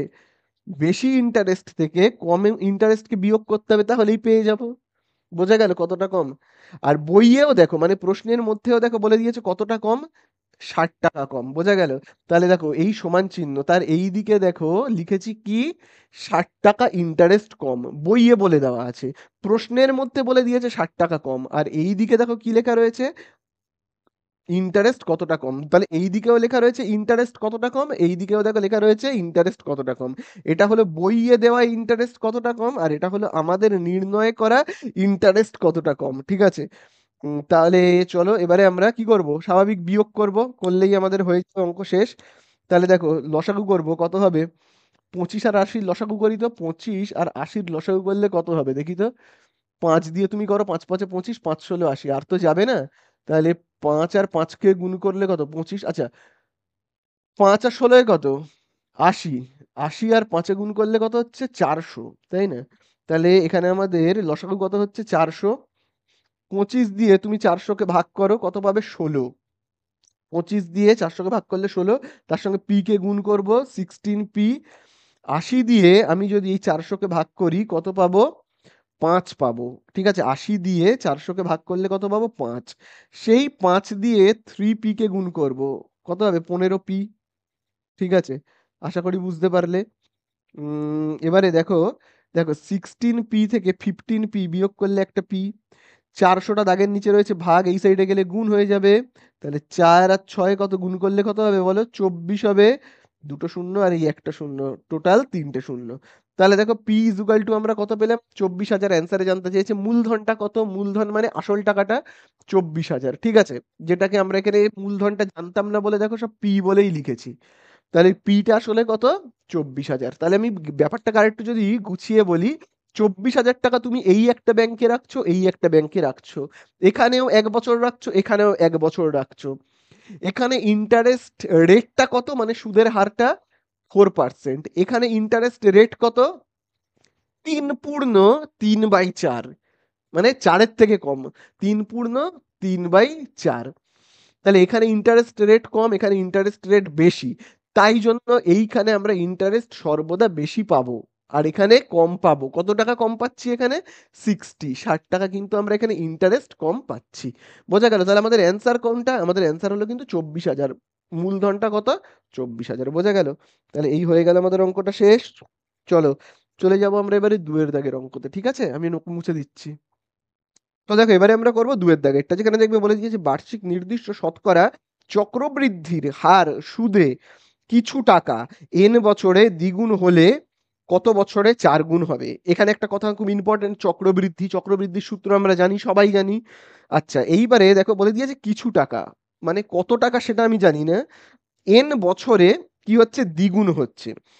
তাহলে কিছু একটা টাকা n বছরে দ্বিগুণ হচ্ছে, চক্রবৃদ্ধি বলে দিয়েছে। তাহলে আগে আমরা চক্রবৃদ্ধির সূত্রটাকে লিখে ফেলি। চক্রবৃদ্ধির সূত্র আমরা কি জানি? a is equal to P into 1 plus R by 100, পাওয়ারে আমি কত লিখছি? n লিখছি। এবারে দেখি এক এক করে দেখি কি বলে দিয়েছে। কিছু একটা টাকা, কিছু একটা টাকা n বছরে দ্বিগুণ হবে। এবারে কিছু বছরে মানে যে কত বছরে সেসব আমি জানি না। কিছু বছরে। তাহলে দেখো আমি এখানে লিখে রাখি। কিছু একটা টাকা সেটা যে কত আমি জানি না। তো আমি ধরে নিচ্ছি আসল টাকাটা x, সেটা n বছরে দ্বিগুণ হবে। তার মানে দ্বিগুণ হবে মানে আমি যদি x টাকা জমা রাখি 2x টাকা ফেরত পাবো। বোঝা গেল? সেটা কত বছরে? n বছরে। তাহলে n টা কি? n বছরই হচ্ছে। n বছর হচ্ছে। n টা n বছর। বোঝা গেল? তাহলে দেখো আমি না এখানে মানগুলোকে বসাই। তাহলে আমি a এর জায়গাতে কত বসাবো বলো? a এর জায়গাতে দেখো আমি এখানে a এর জায়গাতে বসাবো 2x, p এর জায়গাতে বসাবো x, তারপরে r এর জায়গায় যেমন আছে r সব বসিয়ে দিই। টাইমটাও দেখো বলে দিয়েছে কিন্তু n বছরে। তাহলে n এর জায়গায় n লিখবো। এবারে দেখো দুদিক থেকে কি কি কেটে যাবে, দেখো এদিকেও এক্স এদিকেও এক্স, কেটে গেলে কি থাকছে? এদিকে 2, এদিকে থাকছে 1 প্লাস r/100 পাওয়ারে n যেমন আছে আছে। বোঝা গেল তো? তাহলে আবারও আমি বলছি, কিছু একটা টাকা বলে দিয়েছে n বছরে দ্বিগুণ হবে। কত টাকা আমি জানি না, আমি ধরেছি x টাকা, n বছরে, এই দেখো n বছরে দ্বিগুণ হবে। বোঝা গেল? x টা 2x হয়ে গেল। এবারে দেখো বলে দিয়েছে ওই টাকাটাই, মানে আমি যদি এক্স টাকাটাই, ঠিক আছে, বলেছে কত বছরে 4 গুণ হবে, কত বছরে 4 গুণ হবে। তাহলে আবার আমি এই সূত্রটা দিয়েই করব। আমি শুধু মাঝখান থেকে না একটা দাগ কেটে আলাদা করে দিলাম। আবার আমি এখান থেকে স্টার্ট করছি। আবার আমি সেই সূত্রটাকে লিখব, চক্রবৃদ্ধির সূত্র। তাহলে দেখো এবারে কি বলে দিয়েছে, আবার আমি যদি বলি অঙ্কটায়, দেখবে বলে দিয়েছে কত বছরে 4 গুণ হবে। তাহলে এবারে আবার টাইমটা জানতে চেয়েছে, কত বছরে 4 গুণ হবে, মানে এই যে এনটা জানতে চেয়েছে। 4 গুণ হবে মানে আমি যদি তোমার পি মানে এক্স টাকা জমা রাখি, তাহলে আমি সুদে আসলে পাবো কত? 4 গুণ হবে মানে 4x ফেরত পাবো। এবারে কিন্তু আর আমি এনটা জানি না, বলেছে কত বছরে 4 গুণ হবে। বোঝা গেল? তাহলে আমি এবার আবার এর জায়গাতে কত লিখবো বলো? এর জায়গাতে আমি এবারে লিখবো 4x, পি এর জায়গাতে লিখবো এক্স, আচ্ছা, আর এর জায়গায় আর, আর এখানে এরকম। এন এর জায়গায় কি লিখবো? এনটা জানি না। আচ্ছা, আমি এন এর জায়গায় না সেই জন্য জিজ্ঞাসা চিহ্ন দিচ্ছি। ঠিক আছে, কি চিহ্ন দিলাম? দেখো জিজ্ঞাসা চিহ্ন। এবারে দেখো দুদিক থেকে কি কি কেটে যাবে তোমরাই বলো। এই দেখো এক্স আর এক্স কেটে গেল। আচ্ছা, এখানে তোমরা জিজ্ঞাসা চিহ্ন না দিয়ে এনটাকে তোমরা অন্য কোনো লেটার দিয়েও চিহ্নিত করতে পারো। কি দিয়ে করা যায়, কি দিয়ে করা যায়? আমি এনটাকে না এ বলে চিহ্নিত করছি। মানে কত বছরে আমি তো জানি না, আমি ধরে নিচ্ছি এ বছরে। আমি তাহলে এখানে ধরি বলে লিখে দেবো যে এ বছরে 4 গুণ হবে। তাহলে আমি এই জায়গাটায় এন এর জায়গাতে কি ধরে নিচ্ছি? এ। এর মানটা আমাদের বের করতে হবে, ঠিক আছে? এটা কিন্তু আমাদের বের করতে হবে। তাহলে এবারে দেখো খুব ভালো করে, এখানে দেখো রয়েছে 4, 4-এর জায়গায় আমি কি লিখতে পারি? 2-এর স্কোয়ার। আর এদিকে যেমন আছে দেখে দেখে টুকে দিই। শুধু মনে রাখবে আমাদের কিন্তু এ এর মানটাকে বের করতে হবে। আচ্ছা, এবারে দেখো এখানে দেখো রয়েছে 2, 2 এর জায়গাতে আমি কি বসাবো? এই দেখো 2 এর মান দেওয়া রয়েছে। 2 এর মান দেখো কত দেওয়া রয়েছে? 2 এর মান হলো এই দেখো 2 equal to 1 plus r/100 power n। তাহলে আমি এই 2 এর জায়গাতে কি লিখতে পারি? 2 এর জায়গাতে আমি লিখতে পারি 1 প্লাস r বাই কত লিখবো? r/100 পাওয়ারে এন। বোঝা গেল? 2 এর জায়গায় লিখলাম। এইবারে দেখো এইখানে যেহেতু আবার একটা 2 আছে, তাহলে আমাদেরকেও তো সেই 2টাকে লিখতে হবে, তাই না? সেই 2টাকে তো লিখতে হবে। আর এই এনটাও যেমন এখানে পাওয়ারে রয়েছে সেটাকেও লিখতে হবে। বোঝা গেল? তাহলে এই দিকে দেখো এবারে কি রয়েছে? এই দিকেরটা যেমন আছে দেখে দেখে টুকবো 1 প্লাস r/100, আর এখানে পাওয়ারে কত রয়েছে? এ। এবারে দেখো দুদিকে কি কি মিল রয়েছে। সমান চিহ্নের এই দিকে দেখো রয়েছে 1 প্লাস r/100, সমান চিহ্নের এই দিকেও দেখো রয়েছে 1 প্লাস r/100। এই দুটো যদি কেটে যায় তাহলে এখানে পড়ে কি থাকছে? 2n আর a পড়ে থাকছে। তাহলে 2n আর a পড়ে থাকছে। তাহলে আমাকে জানতে চেয়েছিল কিন্তু a এর মানটা কত, যে কত বছরে 4 গুণ হবে। তাহলে আমরা কি বলবো? 2n বছরে 4 গুণ হবে। ঠিক আছে, তাহলে আমাদের কাছে জানতে চেয়েছে ওই কিছু টাকাটা কত বছরে 4 গুণ হবে। তাহলে আমি কি বলবো? ওই কিছু টাকাটা 2n বছরে 4 গুণ হবে। বোঝা গেল? তাহলে এই হয়ে গেল কিন্তু আমাদের অ্যান্সার। এই যে এইটাই হয়ে গেল কিন্তু আমাদের কি অ্যান্সার। ঠিক আছে, তাহলে আশা করি বুঝতে পারলে। চলো এবারে আমরা চলে যাব 3-এর দাগেরটায়। তো দেখো আমি এটাকে মুছে দিচ্ছি, হ্যাঁ। তো দেখো এবারে আমরা করব 3-এর দাগেরটা, যেখানে দেখবে বলে দিয়েছে ax square plus bx plus 35 equal to 0 সমীকরণের বীজদ্বয় -5 আর -7 হলে a আর b এর মান নির্ণয় করি। তাহলে চলো আগে না আমরা যেটা বলে দিয়েছে সমীকরণটা সেটাকে আগে টুকে ফেলি। যে বলে দিয়েছে ax square plus bx plus 35 equal to কত বলে দিয়েছে? 0, এবং এদের বীজদ্বয় কত কত বলে দিয়েছে? -5 আর -7। তাহলে বীজদ্বয় মানে কোনটা? x কে আমরা বলি। x হলো বীজদ্বয়। ঠিক আছে? বীজদ্বয় বলেছে, দুটো বীজ। তাহলে আমরা দুটো ভাগে অঙ্কটাকে করব। বীজদ্বয় কি কি বলে দিয়েছে? বলে দিয়েছে একটা হলো -5 আর একটা হলো -7। চলো তাহলে আমরা বীজ মানে কোনটা? x টা। তাহলে আমরা এখানে কি করব? a যেমন আছে আছে x এর জায়গাতে কত বসাবো? প্রথম বীজটা কত বলে দিয়েছে? -5। মাথায় যেরকম স্কোয়ার আছে দেবো। বি যেমন আছে লিখবো। আবার এক্স এর জায়গাতে আমরা কত লিখবো? -5 প্লাস 35 যেমন আছে আছে। বীজদ্বয় -5 বলেছে আর একটা -7 বলেছে। তাহলে আবার আমাকে এই দিকেও লিখতে হবে, তাই না? আবার আমাকে এই দিকে লিখতে হবে, আরেকটা বীজ তো লিখতে হবে, তাই না? একটা তো -5 হলো, আর -7টাকে কোথায় বসাবো? তার জন্য আমাকে আবার এইটা করতে হবে। তাহলে এবারে আমরা কি করব? এই যে দেখো, এবারে আমরা এক্স এর জায়গাতে কত বসাবো? -7 স্কোয়ার দেব। বি আবার আমরা এক্স এর জায়গাতে কত লিখবো? -7 প্লাস 35 ইকুয়াল টু কত? 0। তাহলে এইবারে দেখবে এ, তাহলে -5 এর স্কোয়ার কত হবে? শুধু 25 হবে কিন্তু। আবার দেখো বি আর -5 কে গুণ করলে হবে কিন্তু -5v, তাই না? -5v আর এখানে প্লাস কত? 35। তাহলে দেখো এখান থেকে আমরা পাচ্ছি কত? খুব ভালো করে দেখবে, এ 25 মানে গুণ করলে কত হবে? 25a। এখানে কত হচ্ছে? এখানে হবে কিন্তু 5b প্লাস 35, এই সাইডে চলে যাক -35। এবারে আমরা কি করব? কমন নেব। 25 আর 5 থেকে কি কমন যাবে? 5 কমন যাবে কিন্তু। ঠিক আছে, 5 কমন গেলে কি থাকবে? 5 দিয়ে তুমি 25কে ভাগ করো, কত পাবে? 5 দিয়ে 25কে ভাগ করলে 5, 5a। এখান থেকে 5 কমন গেলে কি থাকবে? b। ঠিক আছে, আর দেখো 5টা গুণ রয়েছে, ওই সাইডে পাঠিয়ে দেবো। তাহলে হবে 5b, 5a মাইনাস b। তাহলে দেখো 5টা গুণ রয়েছে, এইদিকে পাঠালে ভাগ। 5 একে 5, 35কে ভাগ করলে কত হবে? 7 হবে। তাহলে 5a minus B equal to হচ্ছে কত? -7। এই হলো আমাদের 1 নাম্বার সমীকরণ। বোঝা গেল? যেহেতু দুটো বীজ তাহলে দুটো তো সমীকরণ হবেই। আবার দেখো -7 এর স্কোয়ার কত হবে বলো? 49 হবে, শুধু 49।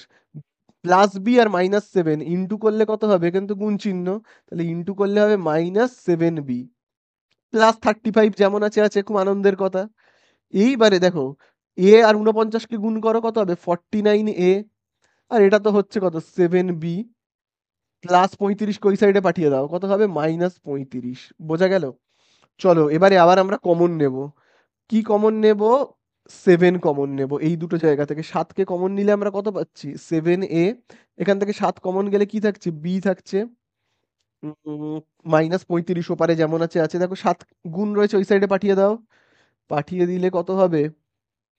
খুব ভালো করে দেখবে, হবে কিন্তু এই যে দেখো এইরকম 7 হচ্ছে, কাটাকুটি করো, 7 একে 7, 7 5 35।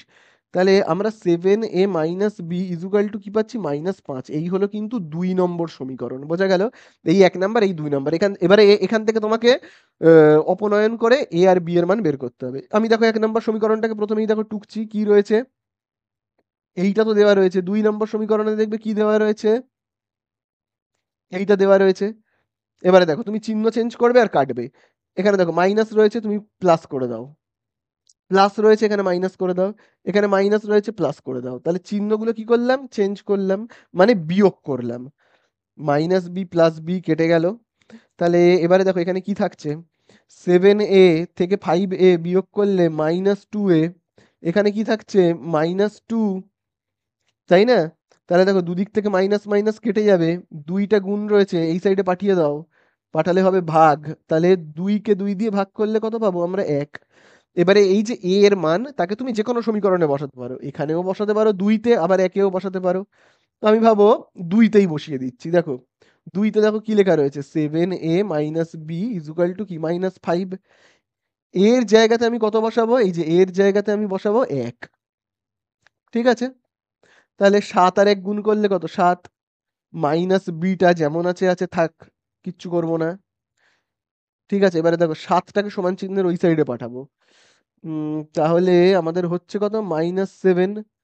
তাহলে বি ইজুকাল টু কত হচ্ছে, বি ইজুকাল টু -12। দুদিক থেকে মাইনাস মাইনাস কেটে গেল, তাহলে বি ইজুকাল টু কত, 12। তাহলে দেখো আমি এখানে উত্তর কি কি পাচ্ছি বলো। এ এর মান পেয়েছি 1, বি এর মান কত পেলাম, 12। ব্যাস হয়ে গেল, অঙ্ক শেষ। এ আর বি এর মান জানতে চেয়েছে, কমপ্লিট হয়ে গেল। তাহলে দেখো আমি এবারে 3-এর দাগেরটা মুছে দিয়ে চলে যাব কতর দাগে, 4-এর দাগে, ঠিক আছে। তাহলে দেখো এবারে আমরা চলে যাব কতর দাগে, 4-এর দাগে। দেখবে বলে দিয়েছে যৌগিক ভেদের উপপাদ্যটি বিবৃত করো। এটা আর কিছু করানোর নেই, তোমাদের ভেদের চ্যাপ্টার অর্থাৎ চ্যাপ্টার 13, সেখানে কিন্তু তোমরা এর উত্তরটা পেয়ে যাবে, তাই জন্য আমি আর কিছু করাচ্ছি না। ঠিক আছে, চলো এবারে আমরা চলে যাব কতর দাগে, 5-এর দাগেরটায়। 5-এর দাগেরটায় দেখবে বলে দিয়েছে, খুব ভালো করে দেখবে, 63 ডিগ্রি, তারপরে দেখবে বলে দিয়েছে 35 মিনিট এবং 15 সেকেন্ড, তাই তো, পরিমাপের কোণটির পূরক কোণের মান নির্ণয় করি। পূরক কোণ মানে কি? পূরক কোণ মানে হলো দুটো কোণের সমষ্টি যদি 90 ডিগ্রি হয় তখন তাকে বলা হয় পূরক কোণ। দুটো কোণের যোগফল, দুটো কোণ মিলিয়ে যদি 90 ডিগ্রি হয় তাহলে সেটাকে বলা হয় পূরক কোণ। এবারে দেখো, একটা কোণ 63, তাহলে আরেকটা কত হবে, দুটো মিলিয়ে 90 হতে হবে। একটা যদি হয় 63, তাহলে আরেকটা কত হবে বের করতে গেলে আমায় কি করতে হবে, 90 থেকে 63-কে বিয়োগ করতে হবে, তাহলেই হয়ে যাবে। তাহলে আমরা কি করব, 90 ডিগ্রি থেকে বিয়োগ করব, 90 ডিগ্রি 0 মিনিট 0 সেকেন্ড, সেখান থেকে আমরা বিয়োগ করব। বিয়োগ করলেই হয়ে যাবে। এবারে বিয়োগটা করব কি করে, ওপরের সংখ্যা তো ছোট, ওপরের সংখ্যা ছোট থাকলে একটা 60 সেকেন্ড ধরে নেবে। ঠিক আছে, ধরে নেবে। এবারে তুমি এই যে 60 সেকেন্ডের সঙ্গে 0-কে যোগ করো, করলে কত পাবো আমরা, 60 সেকেন্ডের সঙ্গে 0-কে যোগ করলে আমরা পাবো 60। তার থেকে 15-কে বিয়োগ করব, করলে কত পাবো, 45। বোঝা গেল? এইবারে এই যে, এইবারে দেখো আবার আমরা এবার এখান থেকে বিয়োগ করব 0 থেকে 35, কিন্তু আমরা কি করে বিয়োগ করব, ওপরের সংখ্যা তো ছোট, ওপরের সংখ্যা ছোট থাকলেই কি করব, আরেকটা এরকম 60 ধরে নেব, 60 মিনিট ধরে নেব। ঠিক আছে, এবারে দেখো তাহলে এই 0-র সঙ্গে আগে 60-কে যোগ করে নাও, 60 আর 0-কে যোগ করলে কত হয়, 60। তার থেকে এই 35টাকে বিয়োগ করো, তার মানে 60 থেকে আমি যদি 35-কে বিয়োগ করি তাহলে কত হবে, 5, আর এখানে হবে কত, 25 হচ্ছে। বোঝা গেল? 25 এখানে লিখবো না। কেন লিখবো না? তার কারণ এই যে 60 সেকেন্ড, এটা তো অঙ্কের মধ্যে দেওয়া ছিল না, এটাকে তো আমি ধরে নিয়েছি, তাই না? এটাকে আমি তো ধরে নিয়েছি। তাহলে এটাকে যদি আমি এখানে ধরে নিয়ে থাকি তাহলে এখান থেকে আবার বাদ দিয়ে দিতে হবে। আমি যদি অঙ্কের মধ্যে এনে থাকি, এই 60টা অঙ্কের মধ্যে ছিল না, আমি এনেছি, তাহলে যে জিনিসটাকে এনেছি সেই জিনিসটাকেই তো আবার বের করে দিতে হবে। তবেই তো মানে ভারসাম্যটা বজায় থাকবে, তাই না? তাহলে 60 সেকেন্ড মানে কি, 1 মিনিট। তাহলে আমি এখান থেকে আর একটা মিনিট বিয়োগ করে দেবো, করলে আমি কত পাবো, পাবো কিন্তু 24 মিনিট। বোঝা গেল? আবার দেখো, এখানে দেখো উপরে বড় সংখ্যা, কোনো চাপ নেই, স্বাভাবিক বিয়োগ করব। 90 থেকে আমি যদি 63-কে বিয়োগ করি তাহলে আমি পাবো কত, 7। আর এখানে দেখো 6 আর 1 কত হবে, হবে 7, 2, 27 সেকেন্ড, 27 ডিগ্রি। কিন্তু আমি 27 কিন্তু লিখবো না। কেন লিখবো না? তার কারণ হলো এই যে 60 মিনিটটা, এটা কি অঙ্কের মধ্যে দেওয়া ছিল? ছিল না। আমি এনেছি। তাহলে আমি যদি যে জিনিসটাকে এনেছি সেই জিনিসটাকে আমি যদি আবার তাড়িয়ে দিই তাহলেই তো কি ব্যালেন্স হবে, ব্যালেন্সটা থাকবে না? তাহলে আমাকে তাড়িয়ে দিতে গেলে কি করতে হবে, দেখো 60 মিনিট মানে কি, 60 মিনিট মানে হলো 1 ডিগ্রি, তাহলে আমাকে 1 ডিগ্রি কমিয়ে দিতে হবে, অর্থাৎ 26 করে দিতে হবে। বোঝা গেল? এখানে দেখো আবারও বলছি, এখানে 60 সেকেন্ড ছিল না, আমি এনেছিলাম। তাহলে 60 সেকেন্ড মানে কি, 1 মিনিট। তাই জন্য আমি কি করলাম, 60 সেকেন্ড অর্থাৎ 1 মিনিটকে এইখান থেকে, এখানে 25 ছিল, এখান থেকে আমি বাদ দিয়ে দিলাম 60 সেকেন্ডকে। তার মানে কি, 60 সেকেন্ড মানে 1 মিনিট, 1 মিনিটকে আমি বাদ দিয়ে দিলাম। ঠিক আছে, এখানেও দেখো ওই একইভাবে বাদ দিয়ে দিয়েছি। তাহলে আমাদের অ্যান্সারটা কত হবে, এই যে 26 ডিগ্রি 24 মিনিট 45 সেকেন্ড। তাহলে এই হয়ে গেল আমাদের কতটা, 5-এরটা। আশা করি বুঝতে পারলে। চলো এবারে আমরা চলে যাব 6-এর দাগে, ঠিক আছে। তো দেখো এবারে আমরা করব কত দাগ, 6-এর দাগ, যেখানে দেখবে বলে দিয়েছে দুটি বৃত্তের ব্যাসার্ধের দৈর্ঘ্য ৩ সেমি ও ১১ সেমি এবং তাদের কেন্দ্রদ্বয়ের মধ্যে দূরত্ব ১৭ সেমি হলে বৃত্ত দুটির একটি সরল সাধারণ স্পর্শকের দৈর্ঘ্য কত? তাহলে দেখো এখানে দুটো বৃত্ত রয়েছে। খুব ভালো করে কিন্তু বুঝবে, ঠিক আছে? দেখো দুটো বৃত্ত রয়েছে। আমি আগে এঁকে নিই ভালো করে, তারপরে তোমরা ভালো করে দেখো বুঝবে কিন্তু, হ্যাঁ? প্রথমে দুটো বৃত্ত আঁকি। দেখো এই হলো একটা বৃত্ত আর এই হলো একটা বৃত্ত, দুটো বৃত্ত। তাদের ব্যাসার্ধ দেখো কত বলে দিয়েছে, একজনের ব্যাসার্ধ দেখবে বলে দিয়েছে ১১, আরেকজনের দেখবে ব্যাসার্ধ বলে দিয়েছে ৩ বলে দিয়েছে। তাই তো ৩ বলে দিয়েছে, খুব ভালো করে দেখবে ৩। এবারে দেখো বলে দিয়েছে এদের কেন্দ্রদ্বয়ের মধ্যে দূরত্ব। আচ্ছা, কেন্দ্রদ্বয়ের মধ্যে দূরত্ব আমি কেন্দ্রটাকে ঠিক এর বরাবর করে আঁকবো, হ্যাঁ? ঠিক আছে? তাহলে কেন্দ্রদ্বয়ের মধ্যে দূরত্ব, প্রথমত এর ব্যাসার্ধটা হলো কত, এখান থেকে এতটা ৩। এবার কেন্দ্রদ্বয় আমি আগে নাম দিই এ আর বি, এই হলো দুটো কেন্দ্র, এ থেকে পুরো বি এর মাপ কত, তার মানে হলো কিন্তু ১৭। তাহলে এবারে তোমরা আমাকে বলো এখান থেকে এতটা হলো ১১, এখান থেকে এতটা হলো ৩, তাহলে এই জায়গাটা থেকে এই এতটা পর্যন্ত মাপ কত হবে? তার মানে ১১ আর ৩ কত, ১৪। তুমি বিয়োগ করো ৩ পাবে, তাহলে এইখান থেকে এই এতটার মাপ কত, ৩। বোঝা গেল? এইবারে দেখো এখানে বলে দিয়েছে সাধারণ স্পর্শক আঁকা হবে, ঠিক আছে? এই হলো সাধারণ স্পর্শক, যে বিন্দুতে স্পর্শ করেছে আমি নাম দিই সি, আর এই জায়গাটাতে ডি বলে। এবারে জানতে চেয়েছে এই সাধারণ স্পর্শকের দৈর্ঘ্যটা কত হবে, মানে সি থেকে ডি এর মাপটা কত হবে। তাহলে সি থেকে ডি এর মাপ বের করতে গেলে আমাদেরকে আগে এই সি আর এ কে যুক্ত করতে হবে, আর এই ডি আর বি কে যুক্ত করতে হবে, ঠিক আছে? আরেকটা কাজ আমাদের করতে হবে, সেটা হলো এই যে দেখো ডি থেকে না পুরো এই এতটা পর্যন্ত একটা লম্ব অঙ্কন করতে হবে। যদি এটা লম্ব হয়নি, একটু বেঁকে গেছে, তো ভাবো এরকম একটা লম্ব কিন্তু অঙ্কন করতে হবে, ঠিক আছে? লম্ব অঙ্কন করতে হবে। তাহলে এই যে লম্বটা আমি আঁকলাম বি থেকে শুরু করে যে বিন্দুতে ছেদ করলো তার আমি নাম দিচ্ছি ই বলে। তাহলে এইটা যদি এরকম ভাবে লম্ব হয় তাহলে এইখানে কি কত ডিগ্রি কোণ উৎপন্ন হয়েছে, ৯০ ডিগ্রি, মনে রাখবে। তাহলে এ ই বি কোণের মাপ কত, এ ই বি কোণের মাপ কত, ৯০ ডিগ্রি। বোঝা গেল তো? ৯০ ডিগ্রি এই কোণটার মাপ। এইবারে দেখো আমাদেরকে কোন বাহুর মাপ বের করতে হবে বলতো, এই যে ই বি। তার কারণ হলো ইবির যা মাপ হবে সিডি স্পর্শকের ওই একই দৈর্ঘ্য হবে। বোঝা গেল?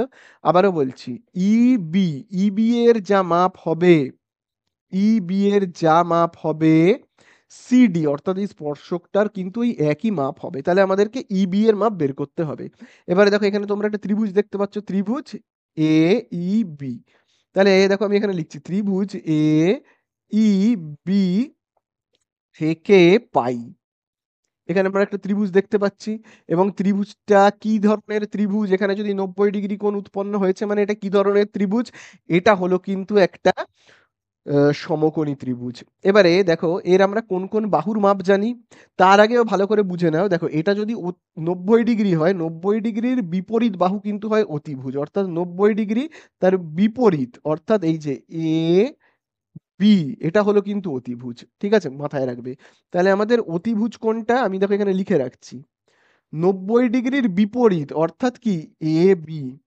এ বি হলো অতিভুজ, তার মাপ দেখো কত, এটা ১১, এটা ৩, এটা ৩, অর্থাৎ কত হচ্ছে, ১৭ সেমি। আচ্ছা, ভূমি আর লম্বের মধ্যে তুমি এটাকেও ভূমি বা এটাকেও লম্ব ভাবতে পারো, এটাকে ভূমি অথবা লম্ব ভাবতে পারো, কোনো যায় আসে না, যাকে তুমি যেটা খুশি ভাববে। এবারে ভাবো আমি এটাকে ভাবো লম্ব ভেবে নিচ্ছি আর এটাকেই ভাবো আমি ভূমি ভেবে নিচ্ছি। আমাকে বের করতে হবে ইবি, আমাকে কি বের করতে হবে, ইবি, এটার দৈর্ঘ্য বের করতে হবে।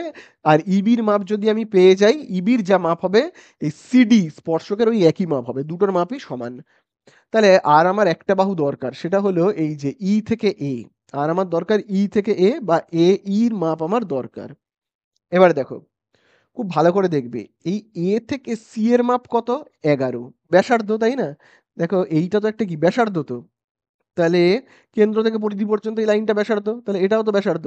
সব ব্যাসার্ধের মাপ কি সেম হয় তো, কত, ১১। বোঝা গেল? এইবারে এইটুকুনির মাপ এই যে সি থেকে ই, খুব ভালো করে দেখবে ত্রিভুজের বাইরে এই যে সি থেকে ই, এটার মাপ কত হবে বলো তো? খুব ভালো করে মাথায় রাখবে, সি এর মাপ আর এইটের ব্যাসার্ধ দুটো হবে সমান, বিডি, তাই না? কত? 3। তাহলে বুঝতে পারলে আমি কি বললাম? তাহলে দেখো এই বৃত্তের ব্যাসার্ধ আর এই বৃত্তটার এই যে এই অংশটা, দেখো ত্রিভুজের উপরের এই অংশটা, ইসি, ইসি বা সিই, এইটার মাপ সমান। তাহলে বলো, পুরোটা 11, এইটুকুনি 3 হলে এইটা কত? এইটা হলো, 3কে বিয়োগ করে দিই তাহলেই হয়ে যাবে 8। আশা করি বুঝতে পারলে। তাহলে আমাদেরকে এবার কি বের করতে হবে? আমাদেরকে এবারে ওই যে পিথাগোরাস, পিথাগোরাস থেকে আমাদেরকে বের করে ফেলতে হবে ইয়ের মাপটা, ভূমির মাপটা। তাহলে দেখো আহ, অতিভুজ কত? এবি, এবির স্কোয়ার করে দাও। এবির স্কোয়ার সমান সমান আহ, ভাবো এই যে এ ইর স্কোয়ার, এ ইর স্কোয়ার প্লাস ইবি, ইবির স্কোয়ার। এবির জায়গায় কত লিখবো? 17। এই কত লিখবো বলো বলো? এই হলো আমার 8 সেমি, আর ইবি জানি না, ইবি জানি না। তাহলে 17 স্কোয়ার কত? 289। 8-এর স্কোয়ার কত? 64। আর এখানে দেখো কত হচ্ছে? ইবির স্কোয়ার 289, 64 এই সাইডে চলে আসবে, -64। ইবির স্কোয়ার যেমন আছে আছে। 289 থেকে এবারে আমি যদি 64 বিয়োগ করি কত হবে? 225। এখানে কত হচ্ছে? ইবির স্কোয়ার। এইবারে স্কোয়ারটাকে এই সাইডে আনবো, আনলে রুট হয়ে যাবে। তাহলে কত হচ্ছে? ইবি সমান সমান কত হচ্ছে? √225, আর 225-এর রুট কত হয়? 15 হয়। তাহলে ইবি ইজুকাল টু আমি কত পেলাম? 15। বোঝা গেল? ইবি মানে বলো এবারে কোনটা? ইবি মানে হলো এই যে ই থেকে শুরু করে এই বি পর্যন্ত 15। তাহলে ইবির মান যা হবে, সিডি এই স্পর্শকের মানও কিন্তু তাই হবে। ঠিক আছে, তাহলে স্পর্শকের দৈর্ঘ্য কত হবে? 15। তাহলে স্পর্শকের নাম কি? সিডি। সিডি আর ইবি সমান, তাহলে এটাও হতে হবে 15 হবে। বোঝা গেল? তাহলে এই হয়ে গেল আমাদের অঙ্কটা শেষ। তাহলে এটা কতটা করলাম আমরা? 6-এর দাগ। চলো নেক্সট আমরা এবারে চলে যাব কতর দাগে? 7-এর দাগে। মুছে দিচ্ছি 6-এরটাকে। পরে দেখো আমরা এবারে করব কতর দাগেরটা? 7-এর দাগেরটা। দেখবে বলে দিয়েছে পাশের চিত্রে, কোনো চিত্রই নেই অথচ বলেছে পাশের চিত্রে ও কেন্দ্রীয় বৃত্তে ওপি লম্ব এবি, এবি সমান সমান 6 সেমি এবং পিসি সমান সমান 2 সেমি হলে বৃত্তের ব্যাসার্ধ নির্ণয় করো। এই অঙ্কটা কিন্তু বইয়ের একদম মানে ডিটো টুকে দেওয়া অঙ্ক। কোষে দেখি 3.2, তোমরা একবার দেখবে কোষে দেখি 3.2, সেখানে দেখবে এই অঙ্কটা কিন্তু তোমরা পেয়ে যাবে।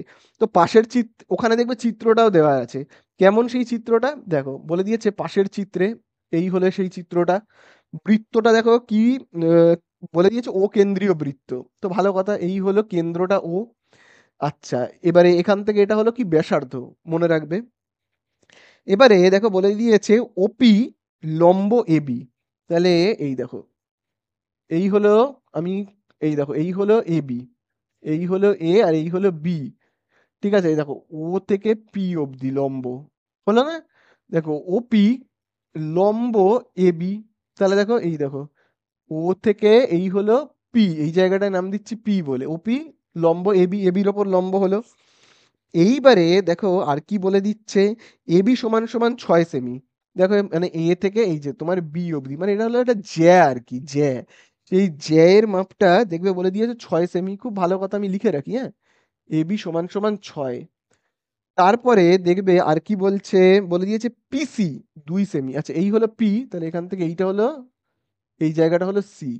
এটা হলো কত বলে দিয়েছে? 2 সেমি। ওকে। উম এই হলো, ঠিক আছে।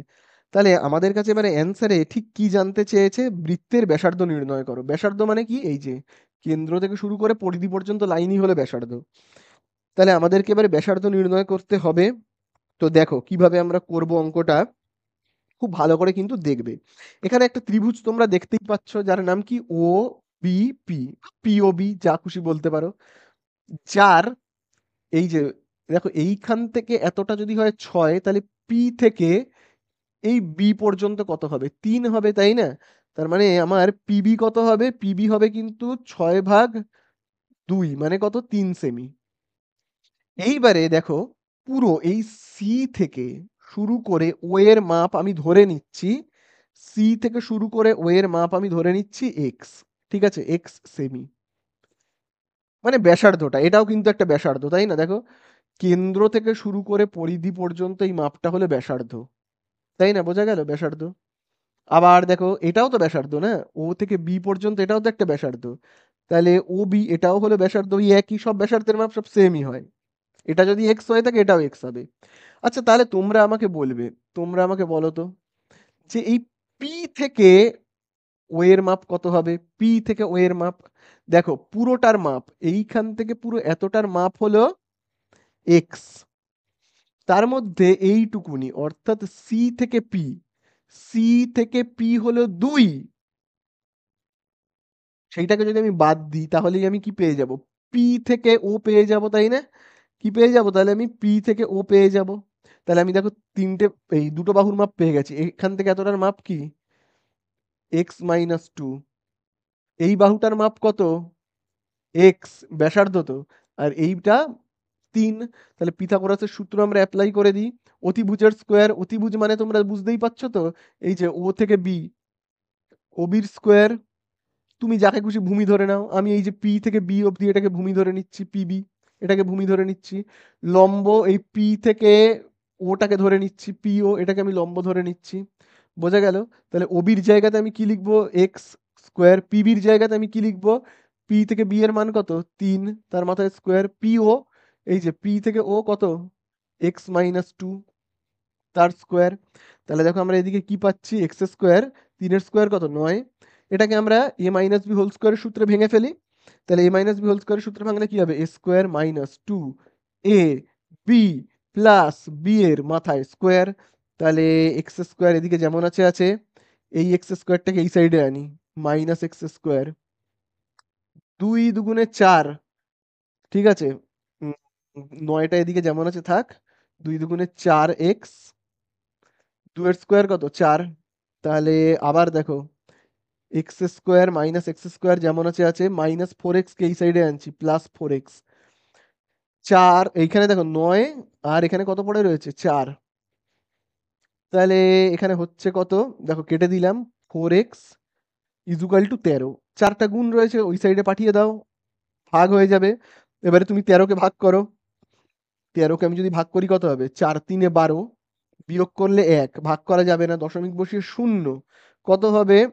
2-8, বিয়োগ করলে আবার 2, দশমিক আছে 0, 2×5, এই সরি এখানে 4×5 = 20। বোঝা গেল? তাহলে x = কত হচ্ছে? 3.25, এই হলো। তাহলে অ্যান্সারে ব্যাসার্ধ জানতে চেয়েছে, এই তো ব্যাসার্ধ, এখান থেকে এতটার মান কত? 3.25, 3.25। এই হয়ে গেল আমাদের অঙ্কটা শেষ, 7এর দাগেরটা। বোঝা গেল? তাহলে চলো এবারে আমরা 7এর দাগেরটা মুছে দিয়ে চলে যাব 8এর দাগে। তাহলে চলো এবারে আমরা চলে যাব কতর দাগে? 8এর দাগে। দেখি 8এর দাগে ঠিক কি বলে দিয়েছে। দেখো 8এর দাগে এখানে বলে দিয়েছে এবিসি সমকোণী, এবিসি হলো একটা সমকোণী ত্রিভুজ, ভালো কথা। ত্রিভুজ এই কোণ এবিসি হলো 90 ডিগ্রি, এবি হলো 3 সেমি, বিসি হলো 4 সেমি, বিডি লম্ব এসি হলে বিডি এর দৈর্ঘ্য কত? চলো একটু একটু করে করব, আগে একটু একটু করে আঁকি। প্রথমে দেখো বলে দিয়েছে এখানে একটা সমকোণী ত্রিভুজ আছে, ভালো কথা, এঁকে ফেলি সমকোণী ত্রিভুজটা। আচ্ছা বি কোণটা 90 ডিগ্রি, মানে এই কোণটা হলো 90 ডিগ্রি, আরো আনন্দের কথা, তাহলে এই জায়গাটা এ আর এই জায়গাটা সি। আচ্ছা কি কি বাহুর দৈর্ঘ্য দেখো বলে দিয়েছে আমাদের এখানে? এবি, এবি কত বলে দিয়েছে? 3 সেমি, আনন্দের কথা। বিসি 4 সেমি, আরো আনন্দের কথা।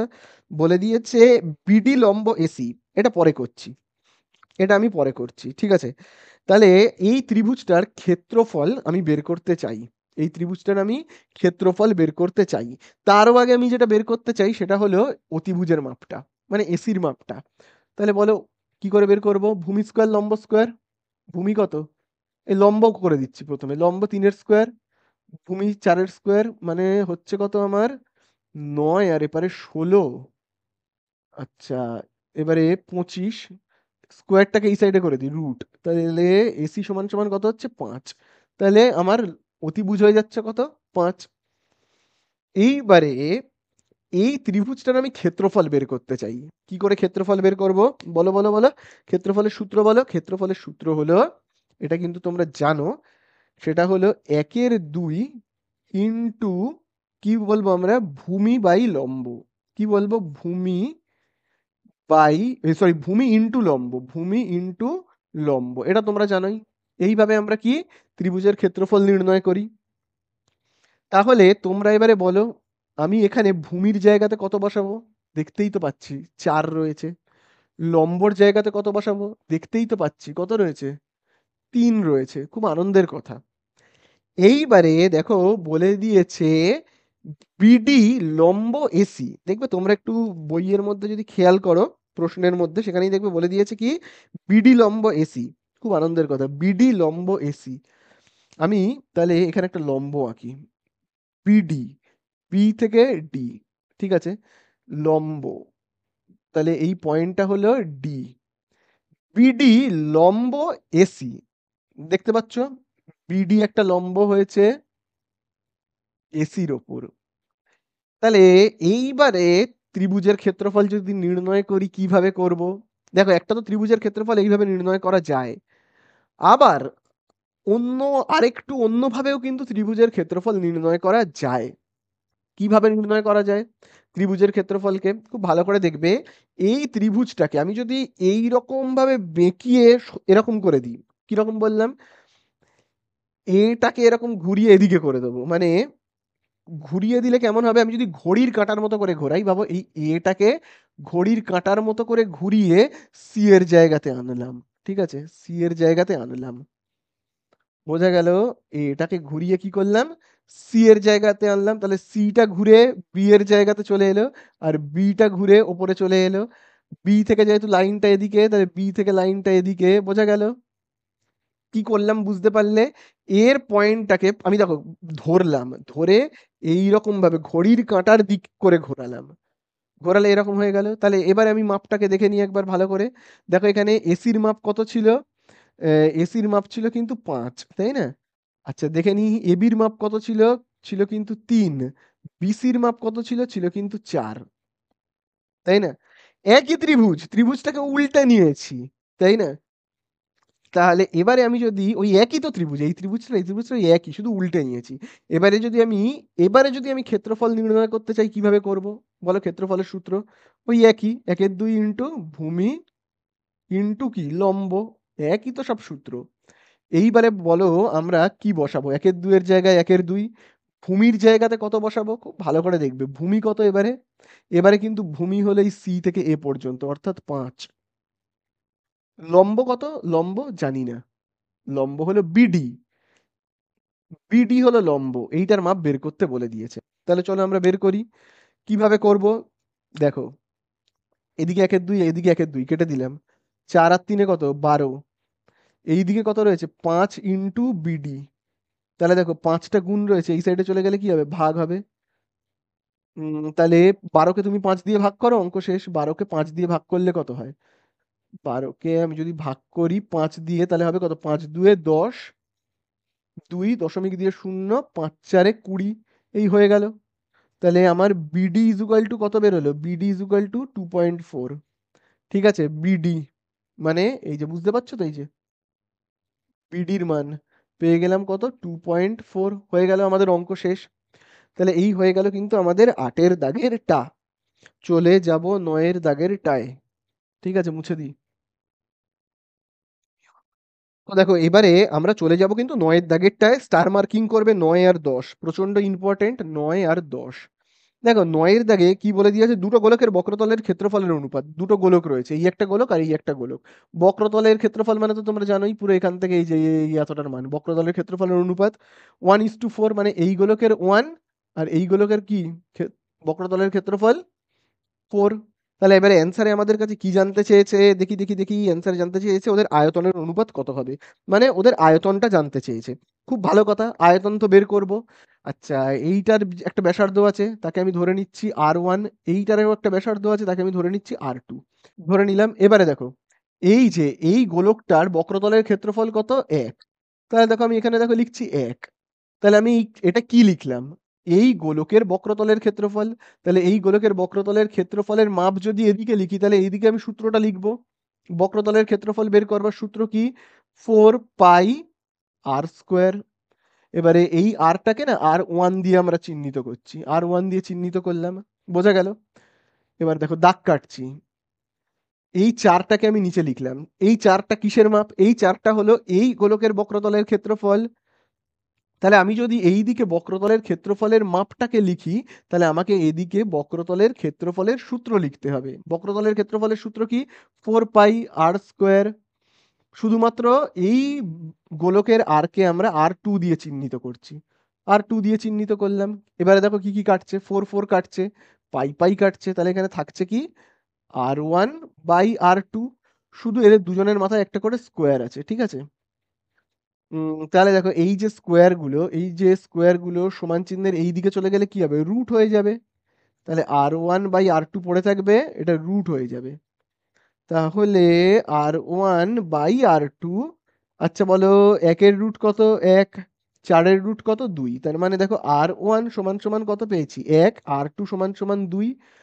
R1 মানে এই যে R1 কত পেয়েছি? 1।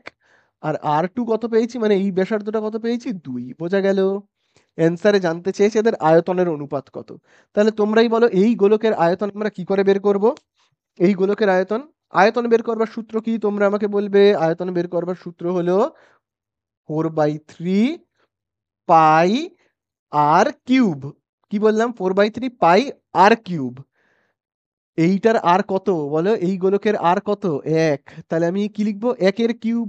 বোঝা গেল? এবারে বলো এই গোলকের আয়তন বের করব।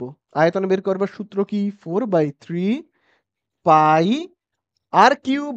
এবারে তোমরা বলো এই গোলকের আর কত, মানে ব্যাসার্ধ কত? 2। তাহলে আমি এখানে লিখছি কি? 2-এর কিউব। বোঝা গেল? 4/3 কাটলো, পাই কাটলো। তাহলে কি থাকছে? 1-এর মাথাতে যদি কিউব বসে কত হবে? 1। আর 2-এর মাথাতে যদি কিউব বসে কত হবে? 8। তাহলে এই হয়ে গেল কি আমাদের অ্যান্সার। বোঝা গেল? এই হয়ে গেল আমাদের 4-এর দাগের 9-টা স্টার মার্কিং করবে, প্রচন্ড ইম্পর্টেন্ট। চলে যাব আমরা নেক্সট অঙ্কতে। চলো এটাকে মুছে দিই। এরপরে দেখো আমরা চলে আসবো 10-এর দাগেরটায়। খুব ইম্পর্টেন্ট, দেখবে বলে দিয়েছে একটা লম্ববৃত্তাকার শঙ্কুর আয়তন ও পার্শ্বতলের ক্ষেত্রফলের সাংখ্যমান সমান শঙ্কুটির উচ্চতা ও ব্যাসার্ধ যথাক্রমে এইচ একক ও আর একক হলে 1/h² প্লাস 1/r² এর মান কত? এখানে দেখো প্রথম লাইনটা খুব ইম্পর্টেন্ট, বলে দিয়েছে লম্ববৃত্তাকার শঙ্কুর আয়তন আর পার্শ্বতলের ক্ষেত্রফল দুটো সমান। শঙ্কুর আয়তন কি জানি? 1/3। 1/3 পাই r²h। আর ক্ষেত্রফল আমরা কি জানি? পাই আর এল, পার্শ্বতলের ক্ষেত্রফল পাই আর এল দুটো বলে দিয়েছে দেখো কি সমান। খুব ভালো কথা। এবারে সমান চিহ্নের উভয় সাইডে যদি কিছু কাটা যায় তবে সেটা কাটবে। কি কাটা যাচ্ছে দেখি? দেখো এই দিকে একটা আর কেটে যাবে, এদিকে একটা আর, আর এখানে দেখো দুটো আর রয়েছে। মানে আমি যদি এখান থেকে একটা আর কেটে দিই, তাহলে এখানে আর একটা আর পড়ে থাকবে। তাহলে এখানে দেখো আমরা পাচ্ছি কত? 1/3 ইন্টু আর ইন্টু এইচ। আর এইদিকে দেখো কি থাকছে? আচ্ছা পাই আর পাইটাও তো কাটবে, এদিকে শুধু তাহলে এল পড়ে থাকছে। ওকে, তিনটা রয়েছে ভাগ, দাগের নিচে রয়েছে, এই সাইডে পাঠিয়ে দিলে গুণ হয়ে যাবে। কি হচ্ছে তাহলে এখানে? এখানে এটা যেমন আছে আছে, এই যে তিনটা এই সাইডে চলে গেলে কি হয়ে যাবে? এল এর সাথে গুণ হয়ে যাবে। বোঝা গেল? আশা করি ক্লিপ বুঝতে পারলে তোমরা। এইবারে আমরা কি করব? উভয় পক্ষে বর্গ করব। উভয় পক্ষে মানে এই সাইডেও আবার এই সাইডেও উভয় পক্ষে বর্গ করব। করলে কি হবে? আমি একটু স্টেপ জাম্প করে করছি। যদি উভয় পক্ষে বর্গ করি, তাহলে আর এর মাথাতেও স্কোয়ার বসবে, এইচ এর মাথাতেও স্কোয়ার বসবে। এখানেও তাই, উভয় পক্ষে বর্গ করলাম মানে এই দিকে আর এইদিকে যদি বর্গ করি, স্কোয়ারটা কি আর এর মাথায়, এইচ এর মাথায়, সেটাই করে দিলাম। ঠিক আছে, একেবারে করে দিলাম। আবার দেখো এখানেও দেখো স্কোয়ারটা কোথায় কোথায়, 3-এর মাথায় আর এল এর মাথায় বসবে উভয় পক্ষে বর্গ করলে। তাহলে 3-এর মাথায় বসলে কত হবে? 9। আর এল এর মাথায় বসলে কি হবে? এল²।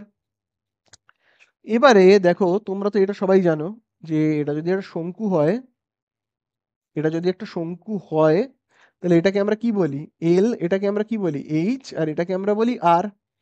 তাহলে তির্যক উচ্চতার যে স্কোয়ারটা, মানে সমকোণী ত্রিভুজের যেরকম হয়, অতিভুজের স্কোয়ার, ভূমি স্কোয়ার প্লাস কি লম্বর স্কোয়ার, এটা তো তোমরা সবাই জানো। তাহলে আমি এল² না লিখে এইটাকে লিখবো। বোঝা গেল কি বললাম? আর² এইচ² যেমন আছে আছে, 9 যেমন আছে আছে, এল² না লিখে আমি এইটাকে লিখবো। কি লিখবো? আর² প্লাস এইচ²। বোঝা গেল? তাহলে আশা করি তোমরা পুরো ব্যাপারটা বুঝতে পারলে। এইবারে আমরা কি করব দেখো, দেখো এই যে ৯ তার সাথে গুণ রয়েছে এই অংশটা। তাহলে এই যে আর স্কোয়ার এইচ এর স্কোয়ার, আর স্কোয়ার প্লাস এইচ এর স্কোয়ারটা ৯ এর সাথে গুণ রয়েছে, এই সাইডে চলে গেলে কি হবে? হয়ে যাবে কিন্তু ভাগ। মানে নিচে বসবে আর স্কোয়ার প্লাস এইচ এর স্কোয়ার। আর এদিকে দেখো বলে দিয়েছে ৯। এবারে আমি কি করব? উভয় পক্ষকে উল্টে দেব। তার মানে কি এই দিকটাও আমি কি করব? উল্টাবো। আর এখানে ৯ এর নিচে কিছু নেই মানে কি ১, এটাকেও উল্টাবো। কেমন হবে উল্টে দিলে? খুব ভালো করে দেখো। যদি আমি উল্টে দিই, আচ্ছা আমি এই সাইডটাই করি, হ্যাঁ?